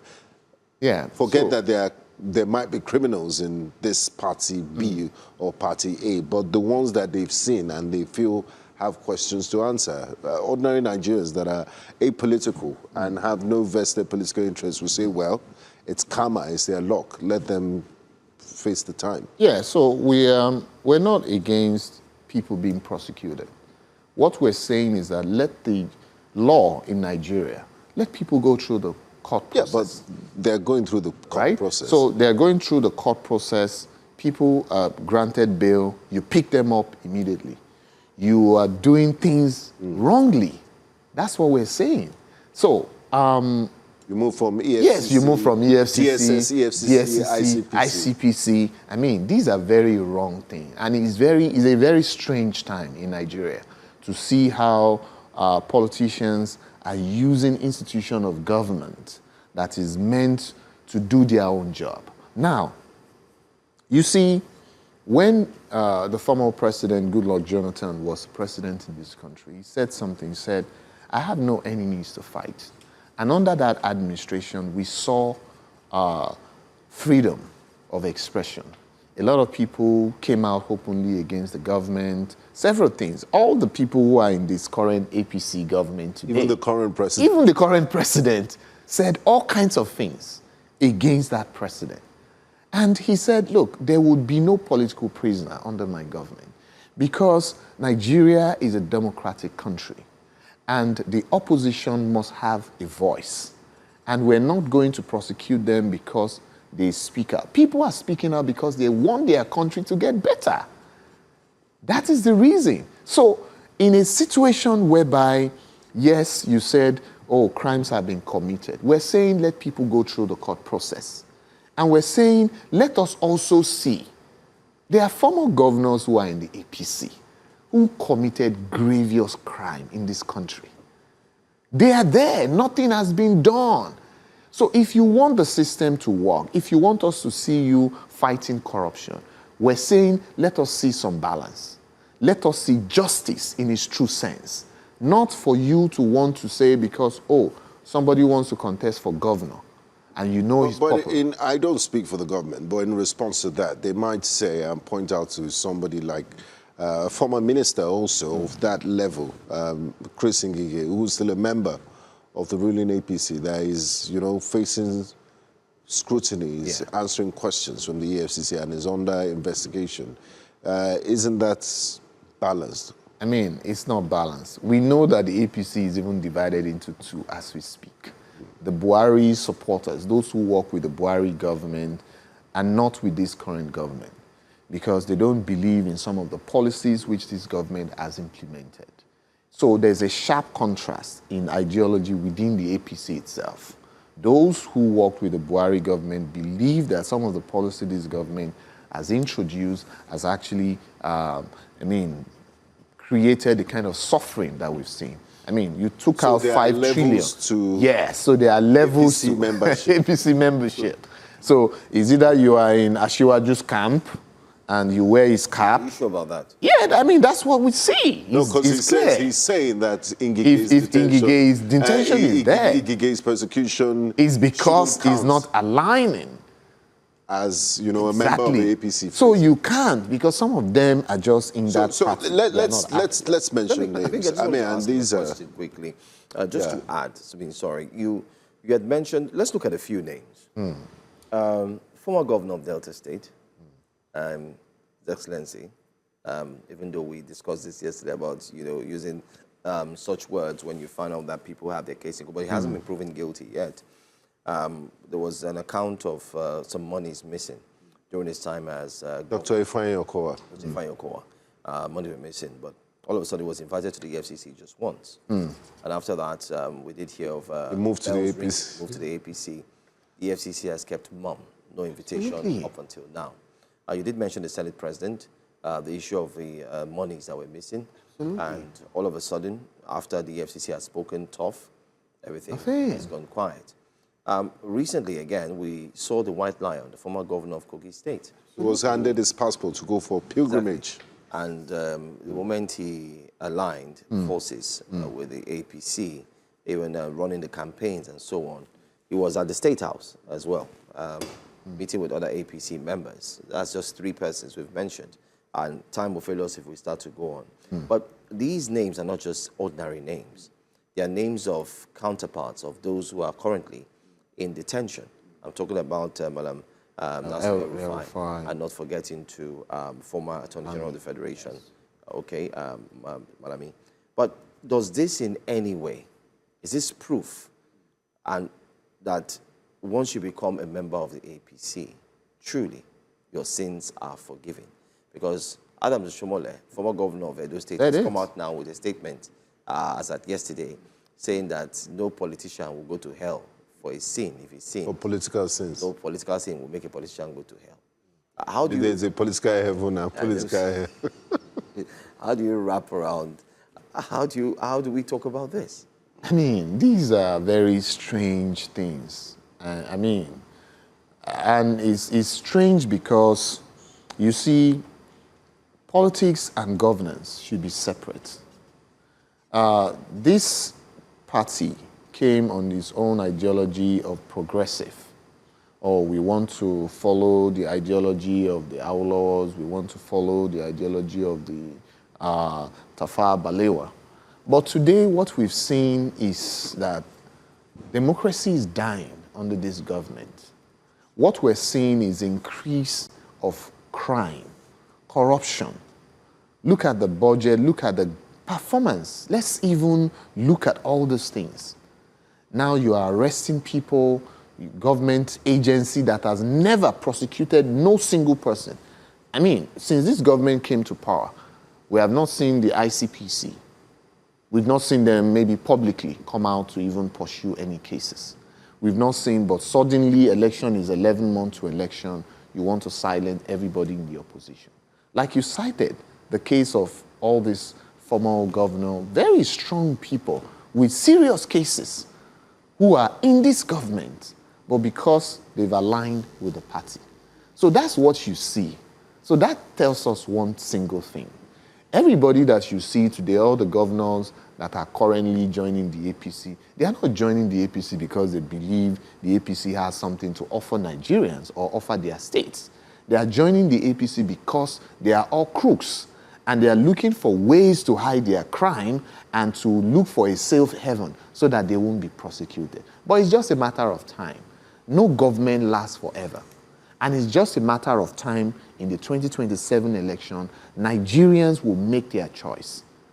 Anybody who feel it will be easy to rig this election will have Nigerians to battle with. When you say Nigerians, are you talking about the Nigerians who are watching this program or the ADC? There's also a clarification that, we're talking about corruption now. The ADC is not also free from having members who were once corrupt that have moved into the party system as well. I mean, the Attorney General of the Federation, former, who is now under detention with his family.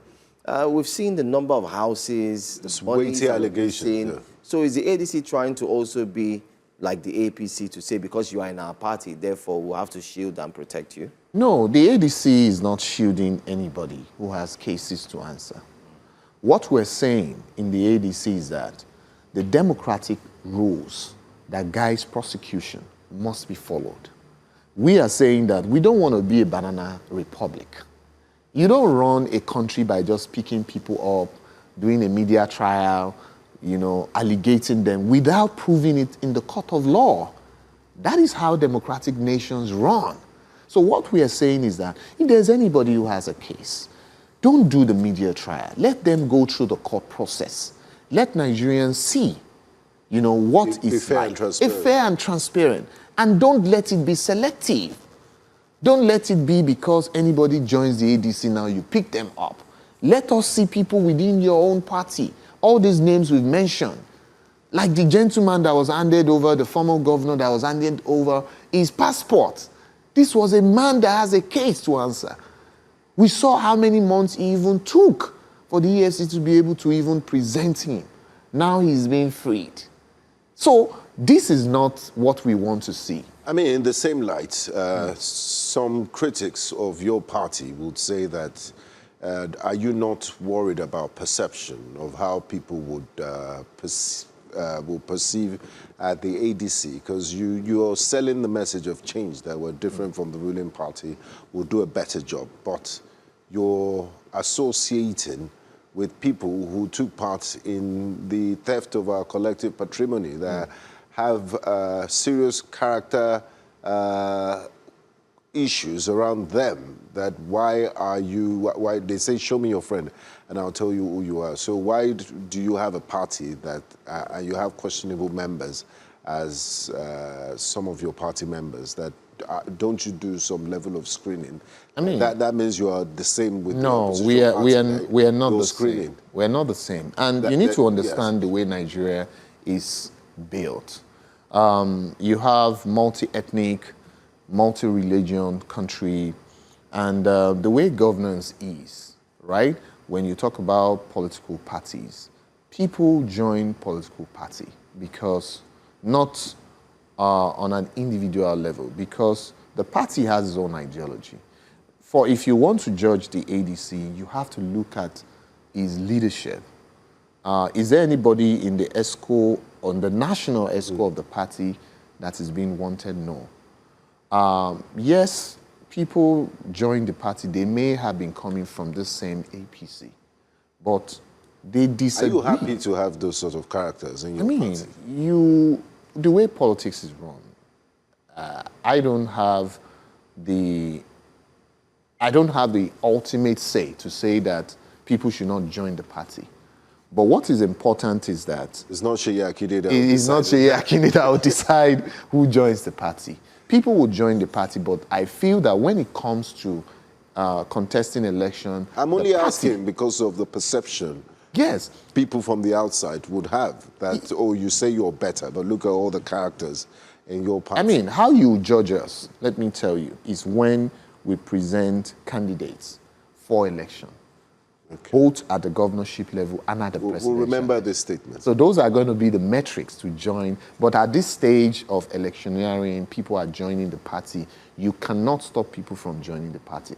But what will determine how credible the ADC is the selection of the people who will carry the party at the election. So wait for that. You will see the quality of governors that will emerge. You'll see the quality of people who will become our presidential candidate. And I think by that point, Nigeria will see that we are really serious to rescue this country. Okay, how does the ADC plan to handle this forthcoming primaries? I mean, in the Electoral Reform Act, there's a major situation. Your party is actually filled with a lot of, we say, uncertainties because of the too much stars, galacticos, that are found in one party. You have Messi, like having Ronaldo, too much meat Osimhen. in a pot of soup. You have Bomo, you have Shaki, you have Edon, you have all of that. And all of them want to rise to the occasion.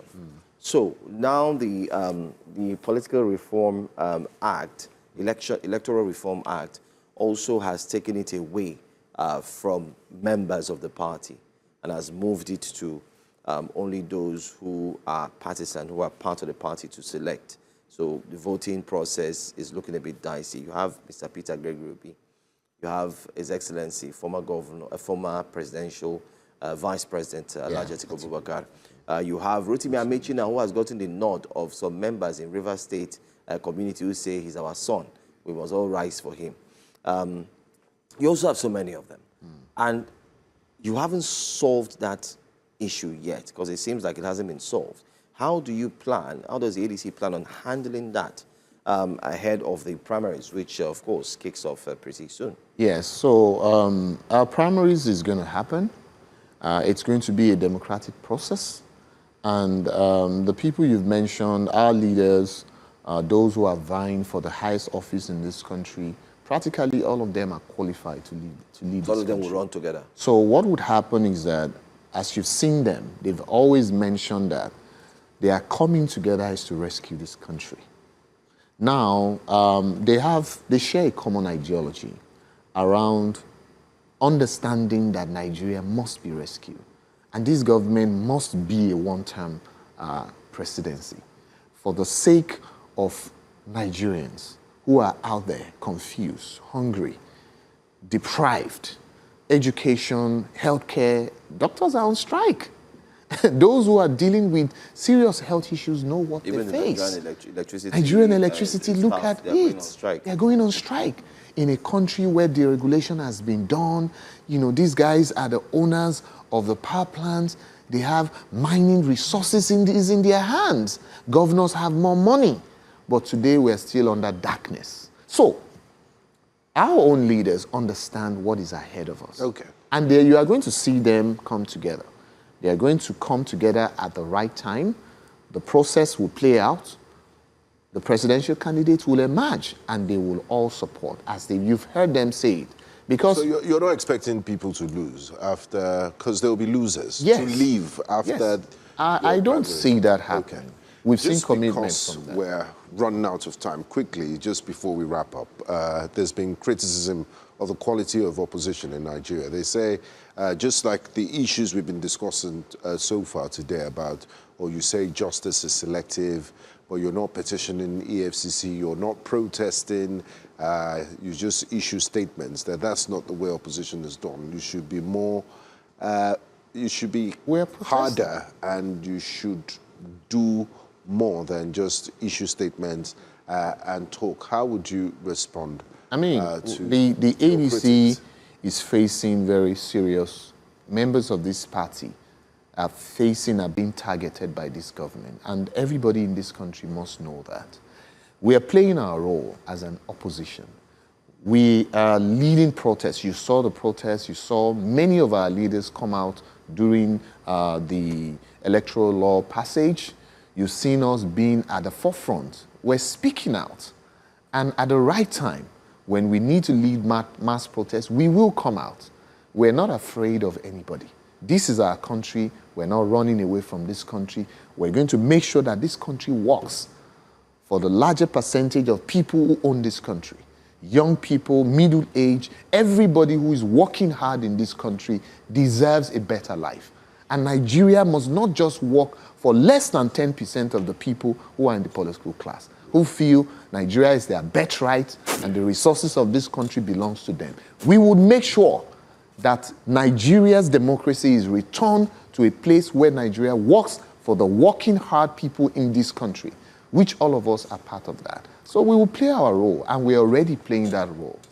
Thank you so much, Oluwase Akide, member of the Opposition African Democratic Congress, ADC, for joining us and sharing your insights with us. We'll continue to monitor the situation, and thanks for always honoring our invitation. Thank you for having me. You're watching Breakfast Central. We'll go on a quick break, and when we return, it will be time for breakfast headlines, and afterwards we will be looking at the front pages of the newspapers. Do stay with us.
Hello, welcome to Breakfast Headlines. I am Benga Aborowa. China has described the military action led by the United States and Israel against Iran during ongoing negotiations as a breach of international law. The reaction follows the weekend strikes carried out hours after Washington and Tehran held talks aimed at reaching a nuclear agreement. The discussions mediated by Oman had been described by both sides as making progress before the escalation. Beijing says the timing of the operation undermines diplomatic efforts. Here in Nigeria, all marketers under the Petroleum Products Retail Outlets Owners Association of Nigeria, Petron, have warned that escalating military tensions involving the United States, Iran and Israel could disrupt petrol supply and raise pump prices in Nigeria. Citing a national president, Dr. Billy Gillis-Ari, the association said sustained conflict could push crude prices above $100 per barrel, intensifying pressure on domestic fuel costs, foreign exchange stability and inflation. A crisis which began on February the 28th, 2026 has rattled global energy markets, shipping routes, particularly the Straits of Hormuz. Ogoni youth groups in Rivers State have threatened to stage protests against the Nigerian National Petroleum Company Limited, NNPCL, over what they described as failure to fund the Federal University of Environment in Sakpenwa. The groups, led by Xavier Oscar, say the federal government had agreed to fully activate and support the institution as part of broader preparations for the resumption of all explorations across all 4 Ogoni local government areas. Oil exploration in Ogoni land was halted over 3 decades ago following sustained agitation against environmental degradation and perceived marginalization. We have in good account that part of the confidence-building measures for the resumption of oil exploration in Ogoni land is the establishment of FUET, and with the mandate of Mr. President Bola Tinubu that the NNPCL should take over the innovation of the school and also to provide funding for its take-up. However, we note with great dismay the refusal of NNPCL to yield to Mr. President's directive, as it has refused to pay contractors executing various projects in the campus, leading to many projects being abandoned and contractors locking out students and lecturers from accessing some facilities due to non-payment. I will deeply frown at this deliberate action by the NNPCL to truncate the smooth takeoff of the institution by relying on the agreement between the Ogoni people and the president.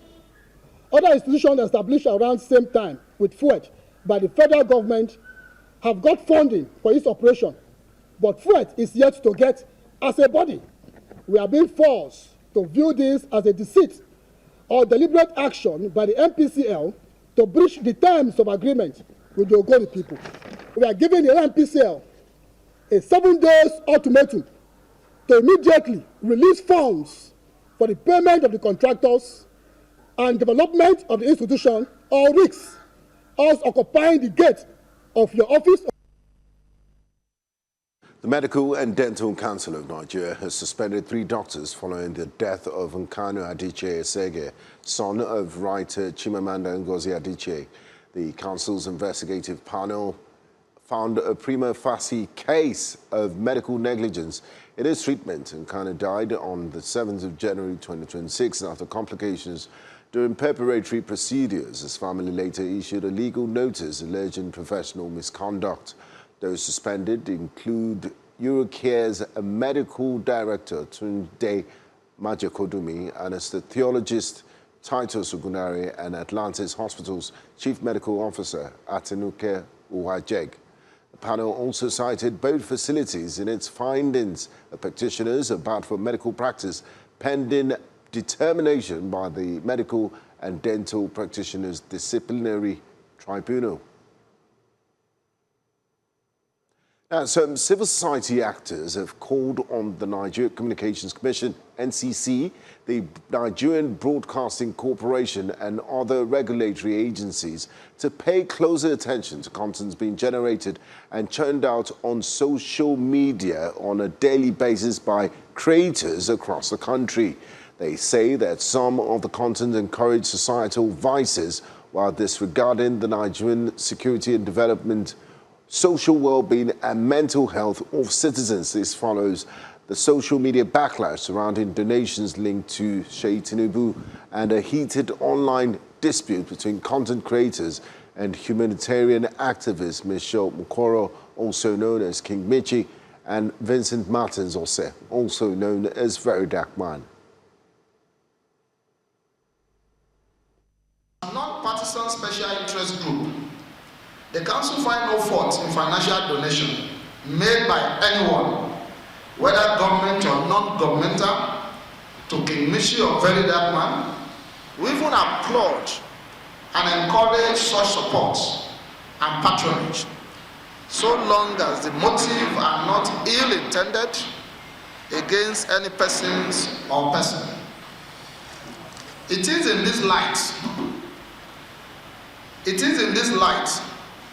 that National Civil Society Council of Nigeria outrightly condemned the view or reactions of VDM to the donation made by Sheikh Tinubu to King Michi, which is just one out of the numerous supports she received from our humanitarian service.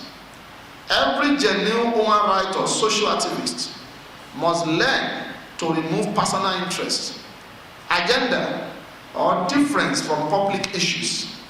Maturity in activism demand culture and professionalism in conduct and discharge of civic and civil responsibility. We believe that humanitarianism is the foundation of every development, just like the UN, civil society organization, and every other organization that exists in the world. The mandate is to promote the cause of humanity.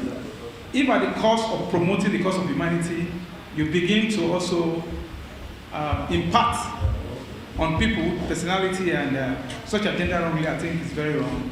We join our voice to say that the parties involved should exercise restraint and go back to the genuine inspirational content and the mandate that Nigerians have supported them and know them for.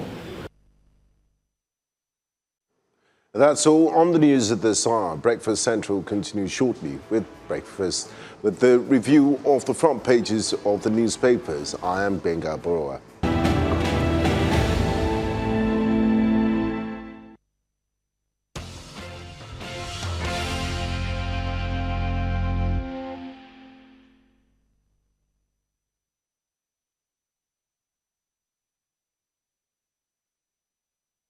Thanks for staying with us. Welcome back to Breakfast Central. It's time for you to be our in-house analyst, but that's via the phone call because we do already have a very interesting in-house analyst who joins us after a long while. Welcome, Mr. Theophilus Akatuba. Good morning to Good morning. Good to see you. I have missed you guys. We've missed you. Good to see you. I don't know why I have to miss you guys so much before you ask me to come back. I'm telling you, we've missed you so much.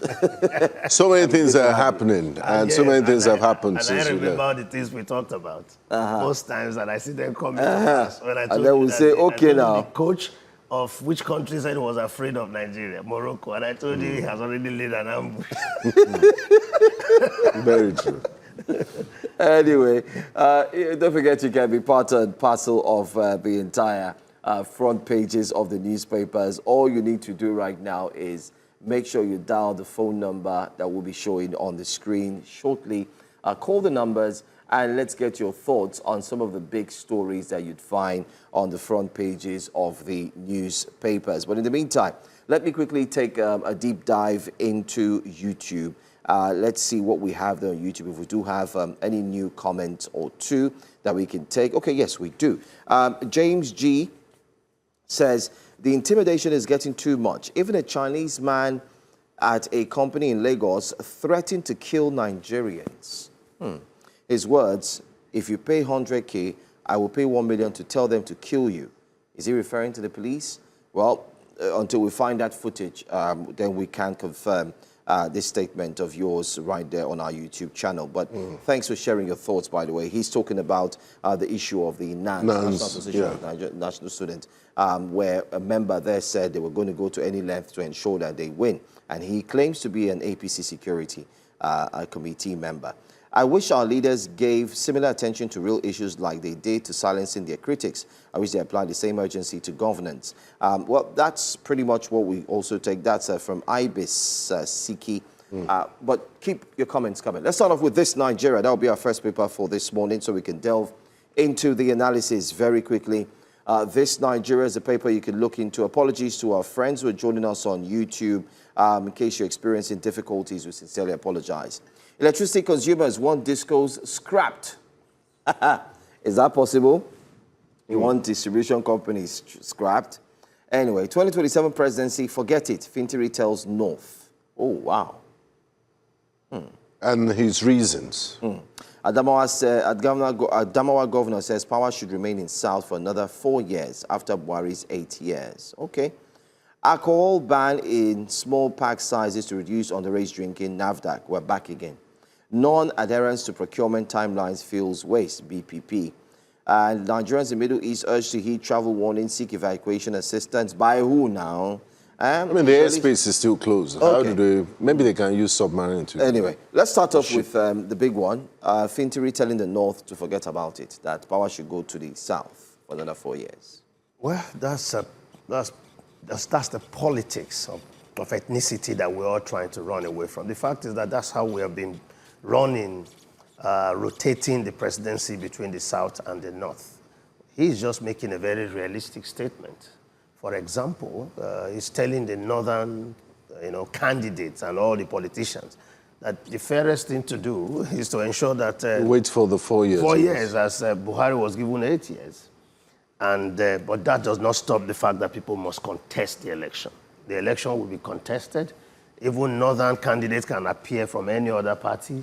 Because it's not written in the Constitution. It's just a gentlemanly... It's just an agreement, but has become what you call convention that the polity subscribe to.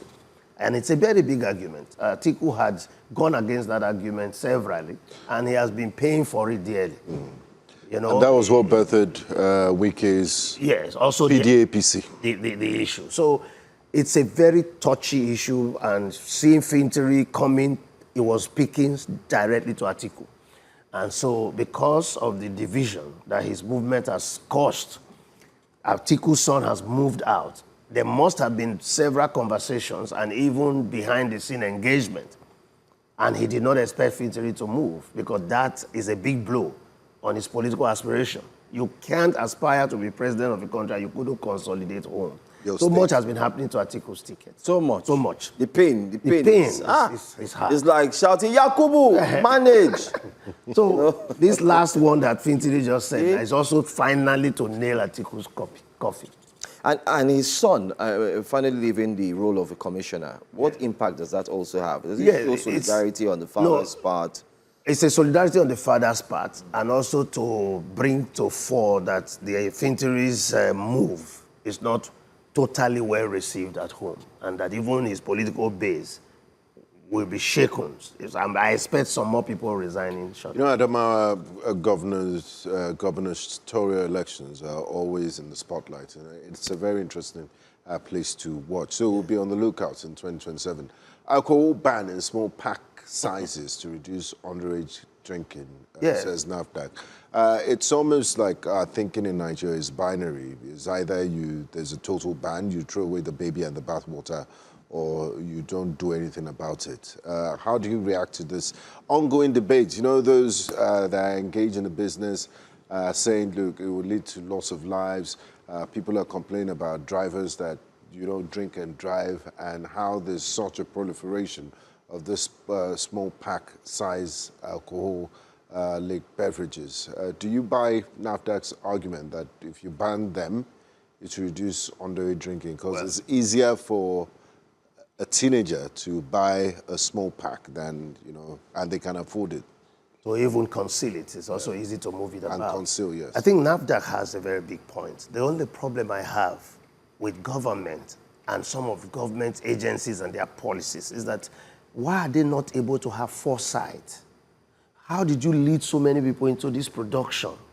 Set up facilities around producing to this scale before you come with a ban. It tells me, that's why I feel people, you know, describe government and governance as a wicked enterprise. Because you have the information. You know that if you give approvals. Yes, you give approvals. And if you allow people to set up, get into that industry in such large numbers, including established brands, have to force down to that market to do alcohol in that market was eating into the market space. The market and then you now wake up in the morning and say you are banning it. No matter the notices you've given, every other thing is emotional. You should have. That's why governance is supposed to be intelligent enough to have foresight. They say the end justifies the means, that it's a worthy sacrifice. At least children will not be drinking. The sacrifice and they won't be clogging our drainages. It's too heavy for the economic cost on these companies that are struggling. Because they have set up, and you can see that the sachet, you know, sales seems to, make up for any slowness or losses in the sales. But the truth is, this country has been going too much, taking care of the poor. Because why did you do that? You say, oh, people are not buying. People will be easy to buy them in this sachet. They can't afford, exactly. Yeah. They call it the poor man's luxury. That's it.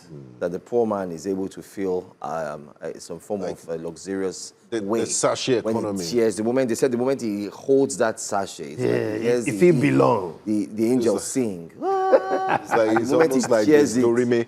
Oh, Dorime, exactly. No. But his own Dorime is like, he sits in the bus, and the moment he tears that sachet, he could hear his tummy sing for joy. The throat is calling for a sip. I think. But you've highlighted a very major issue that I want to ask again. We saw a counter-protest. People saying, no, they should ban it, though the numbers were very little. We could tell that was a rent a crowd. But then again, they've said this industry has generated so much money for Nigerians who are living under or below the poverty line, even like way below. If this is scrapped, what can be done? So the challenge now is, should we scrap? Are we going to put more people into a multidimensional poverty line, or should we just retain and try to regulate? How do you regulate this industry? It's very difficult. It's very difficult. You don't sell alcohol to under 18s. But no, so how do you even regulate the under 18 will not buy direct, but someone will buy for the under 18. And the fact that you can't even buy it. They can't even buy it. They'll say my uncle sent me. Exactly. Who doesn't want to make sales? Seriously, and you pocket it, you can keep it all over your body, and you are moving, and you keep tearing sachet.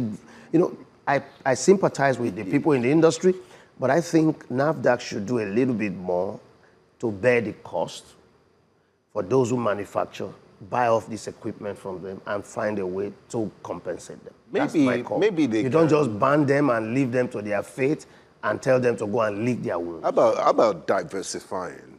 I mean, since they have all those equipment, must they produce alcohol? Or if you produce sweets or sugar? That's beautiful. So NAFDAC should train them. NAFDAC should talk to them. NAFDAC should it won't sell. Sweet? Sweet man. I think I was going to lick sweet. You didn't hear that it's a poor man's luxury. There's something it does to them. They feel among. You can go to a chocolate drink. Especially the small... It's jetty now. Chocolate drink. You can go and sell some other, anything else but alcohol. In countries like South Africa, as spoiled as we want to describe them, you don't find this kind of things like that so loosely. Yeah, and even alcohol sometimes on Sundays are not available for sale. That's a country you say, oh, these people are not even as religious, they are liberal. But here, alcohol is sold every day, including the front of your church, by the side of it. I remember when Nigerian breweries opened a multi-million-dollar facility in Aba, I believe, Aba. They put up a full-page advertorial and they said investing this amount of money in the Nigerian economy is an act of confidence. Because people drink it's a distraction from their daily realities. And it's a factor in driving up sales. Yeah. Because they are distraught, they are disillusioned about the government, and it's their only way of, that's why religious institutions, vices, industry, and alcohol are doing very well. You need to distract people from their present reality. We're social people. We're very socialized. We love partying. And of course, we love to hang out. We love to play with friends. That's a beautiful part of our lives. But we should avoid, damaging the young generation and not make things so easy for them. Even the man who drives on the road, it will be embarrassing to have a big bottle of alcohol in front of your passengers, and you'll be sipping it. They'll tell you, look, you are drinking, it's obvious. So that small one, if you have that small one, the guy can just dog to the back, I want to use myself. You won't hide it. Press one straight away. So the driver is with you and is already drunk. And so let's take this final story on this Nigeria before we move on to other papers. Nigerians in Middle East urged to heed travel warning, seek evacuation assistance. Israeli strike rocks meeting to choose Iran's next supreme leader, officials claim. The United States government yesterday issued a warning, like a code red warning to its citizens, that they should get out of the Middle East as fast as they can, and the government will not be providing, by commercial means, and the government will not be providing any assistance in the immediate future. So the United States. The United States, so they're on their own. And where does that leave Nigeria if the United States can say that? Well, we are different. The United States, maybe they are different. If it's Nigerian government that made such a statement, hell would have been let loose. Because you can go there and start throwing bombs, and then you tell their that I can't help closed. You to get out. Yeah. That's not very American, the America that I know. In the movies. America in the movies is different from reality. From real life. From real life. So my point is, Nigerian government, do whatever you can to take your people out. Ghana has successfully done that to staffs of their embassy and their diplomatic, including those who have been able to get to the embassies. So the Nigerian government, do well to evacuate your people and do it as fast as possible. Okay, let's go to the Punch. The Punch has a lot for us, a lot in store, so much. I think we should start with the one on the front page there. VAT hits record 1 trillion naira as new sharing era begins. Look at the new sharing era, Nigerians. States and local government will pocket 903 billion naira. That's massive. Under revised revenue sharing formula. 903 billion naira. Pay attention to this. Pay attention. This is revenue. Don't come and complain that the roads are bad. Even though we know somehow it will still be bad. Federal government share drops to 10% as subnationals gain larger slice. So President Bola Tinubu has balanced it. You people take more. So take more. To whom more is given, much is expected. Lagos leads with revenue. With 111 billion VAT. That's billion naira VAT. Lagos has 111 naira billion VAT. So Lagos should be like Dubai and Singapore. Lagos now should be transformed completely. This is interesting. And the allocation started in January. Governor Sanwo-Olu, we greet you. We congratulate you that you now have a lot more money. 111 billion naira. When I'm driving to work at dawn in the morning, very early, at first light. I drive through, it's very close. We should be enjoying benefits of being situated in a 5-kilometer radius of the government house in Alausa. I still drive in potholes on a street that is named after a man that was known for excellence, Lateef Jakonde. Please do something about. There are no street lights, there are so many potholes, the road is not even and stable. Do something about Lateef Jakonde Road. I'm happy. So that my commute to work will be excellent and I can give Lagos State government kudos where kudos is kundus, where it is due. Kundus. I'm happy to hear that please, your reaction. Government revenue is going up. Citizens must take it upon themselves to ask questions, to call government to be accountable, to ensure that services are delivered. There's no more excuse for government. I know that for many years, Nigerian government have been living a lie. It was easy for government to keep speaking to us as if there was money or the money is there. The reality of the matter is that they don't have the money, and the little they had was just enough to be stolen, not to be, you can't use it for anything. And so that was the problem. Why you were owing, government was able to owe contractors 2-3 years. Any normal society should know already that's a recipe for economic disaster. A man who does contract for government, any service at all, is owed on end, given assurances that you know it's government. People have borrowed money, have gone into bankruptcy. So with this type of development, government should have now enough money to execute and deliver services to the people. What is governance? Governance is about service delivery at all levels. And why are Nigerians disenchanted or unhappy? Because every point of relating with the government, they get frustrated. Why do they say things work abroad? If they tell you they are going to give you a passport and the procedure is this, it works as written. Can I just add something to this story? Nigerians, please, you can call in. Lagos State is going to receive 111 billion naira. VAT share. VAT share. We're not even talking their IGR. They are number one. Revenue. Lagos State is number one. It generated over 1.something trillion as at last year. Now add that to it, we are still going somewhere. There's billion. They are not also talking about the other money, the FAC allocation. You see, there is money coming on to your local government and to your state government. Now, let me also mention this, just to add to that, and I'd like your reaction. If you come down to the Punch, somewhere, page 21, federal government bans cash tax collections, revenue roadblocks. I hope area boys, revenue boys, NURTW subcommittee and members, or what is it called? The ones with different multiple duplicity, or let me speak the English here, different color of uniforms, yellow, brown, blue, green, turtleneck, revenue purple, boys. cockroach brown. No more. That's what the federal government says. But this is not the first time. Just like the IGs have said, no more roadblocks. What do you make out of this? This is a very big news. It is big. It's so big that I am very impressed. And I like the way the government is responding to issues that have national scale. Are they and going to apply? No, I will come there. Implementation. The policy has been announced. Citizens and everyone should own it. Don't be in a hurry. Because somebody stopped you on the way and you are in a hurry, you simply part with your hard-earned money because you want to rush off. Test the law. Speak that you will not move. And if the road is clogged with vehicles that are all insisting, they will learn not to stop anyone. But if you get there, you pay because you're in a hurry, another pays, then we are back to business as usual. The law will just be a piece of paper. Let's hope they implement this. You know, why many people will say, you know, the administration of President Tinubu has done something very revolutionary in giving subnationals access to more money.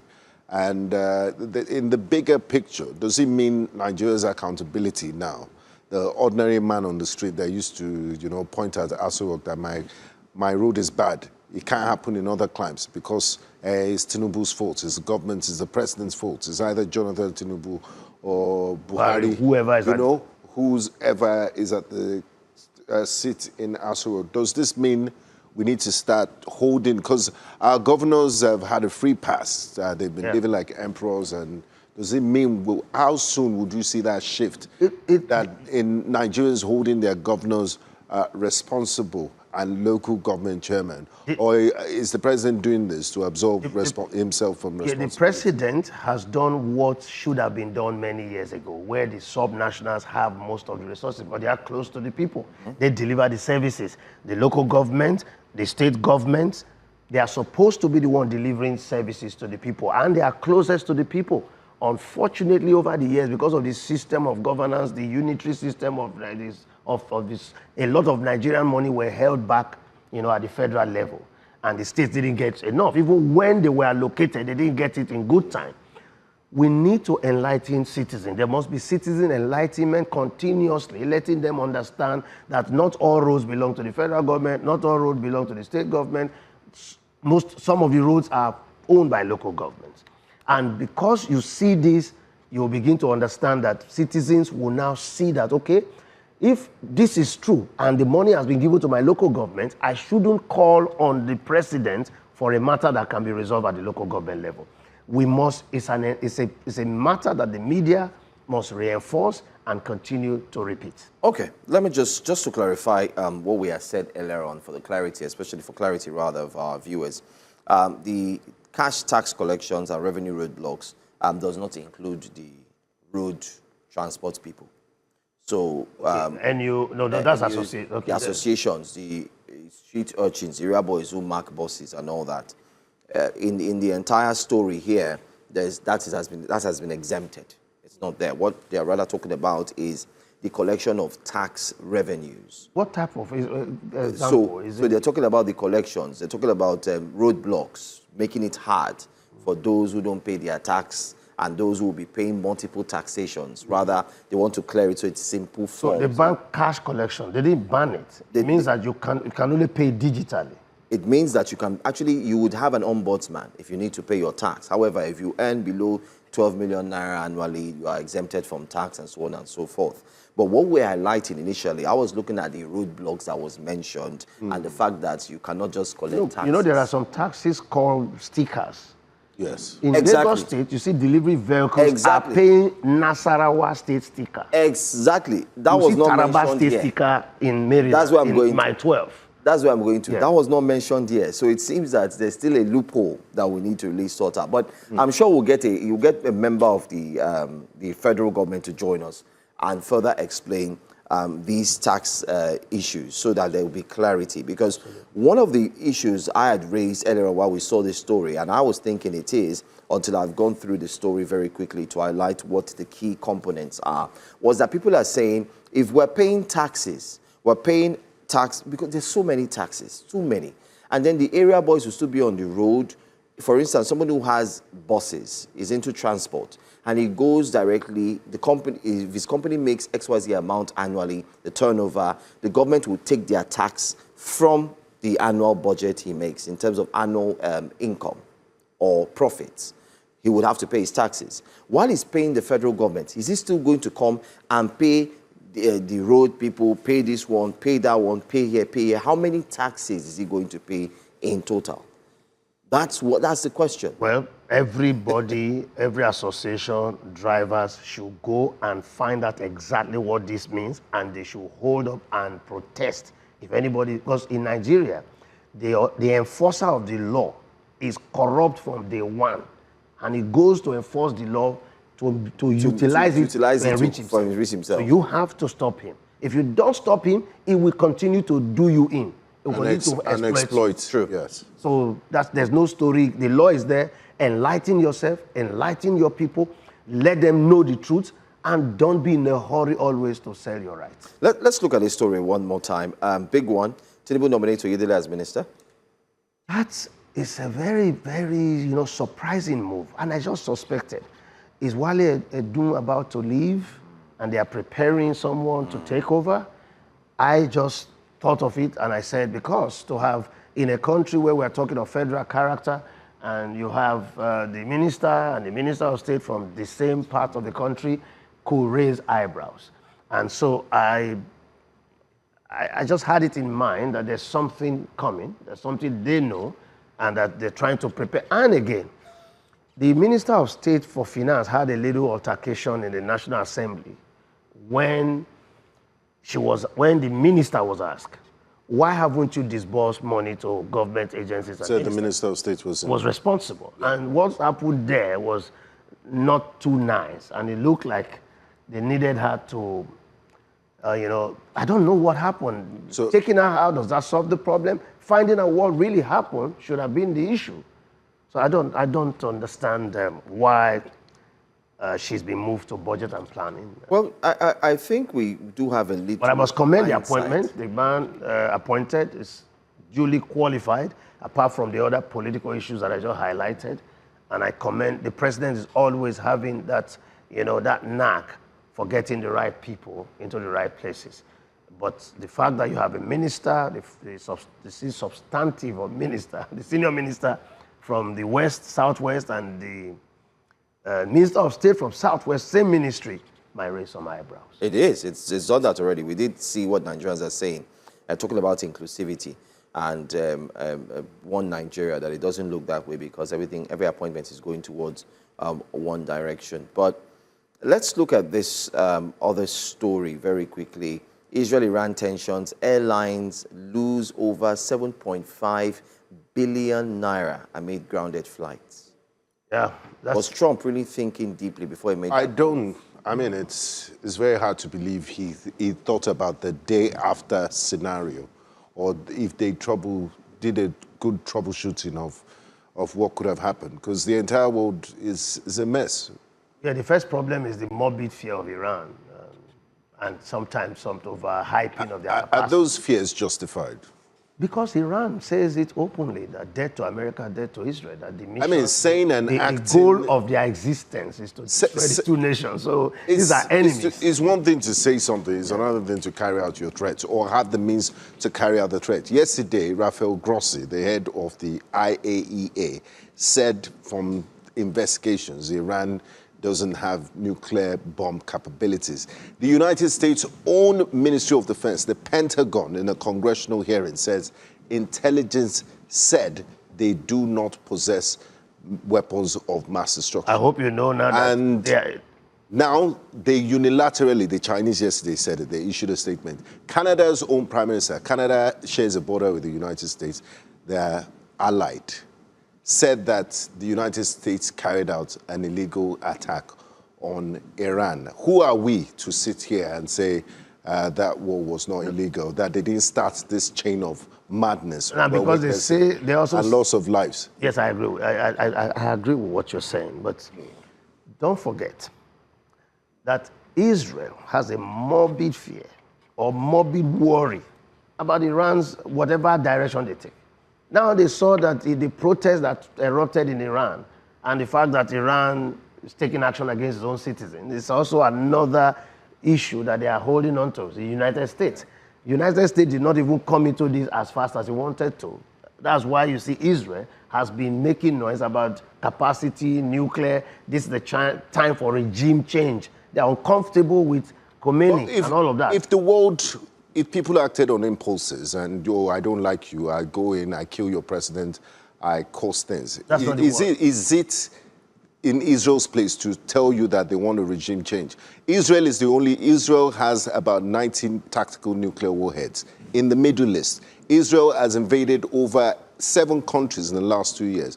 When in Iran's last history, in the last 100 years, did they invade another country? Who is the biggest threat to peace in the world? Is it the United States that goes around bombing, kidnapping, pillaging, or Iran? You see, so there is nothing in the world political system that does not say that might is right. But you're justifying it. No. Whether we justify it, that's what I see every day. I don't need to sit here to justify it when I see world leaders kowtow and bow to a superpower. China is not. If you say China is not, but China Russia is not. No. That's why I'm saying there are exceptions. Remember the China-America war, the commerce... Correct. When you see the whole world, what are you seeing? I have always seen this idea that might is right. That's what the world projects. That's what leaders... So it's right for America to kill 180 schoolgirls aged between 7 and 12. No. In which world? And nobody is not even making headlines in Western news. Will that be right? Little girls in their school. They said it was based on faulty intelligence. They thought it was IGRC was there and all of that. They were buried yesterday. They have families. They have members. It happened in Iran. On the first day. There is so much wrong with what is going on. But I want world leaders to also promote the idea that might should never be right. Yes. And you don't just say it in your closet, say it in public. But President Trump has commissioned a team of leaders who are pushing for peace.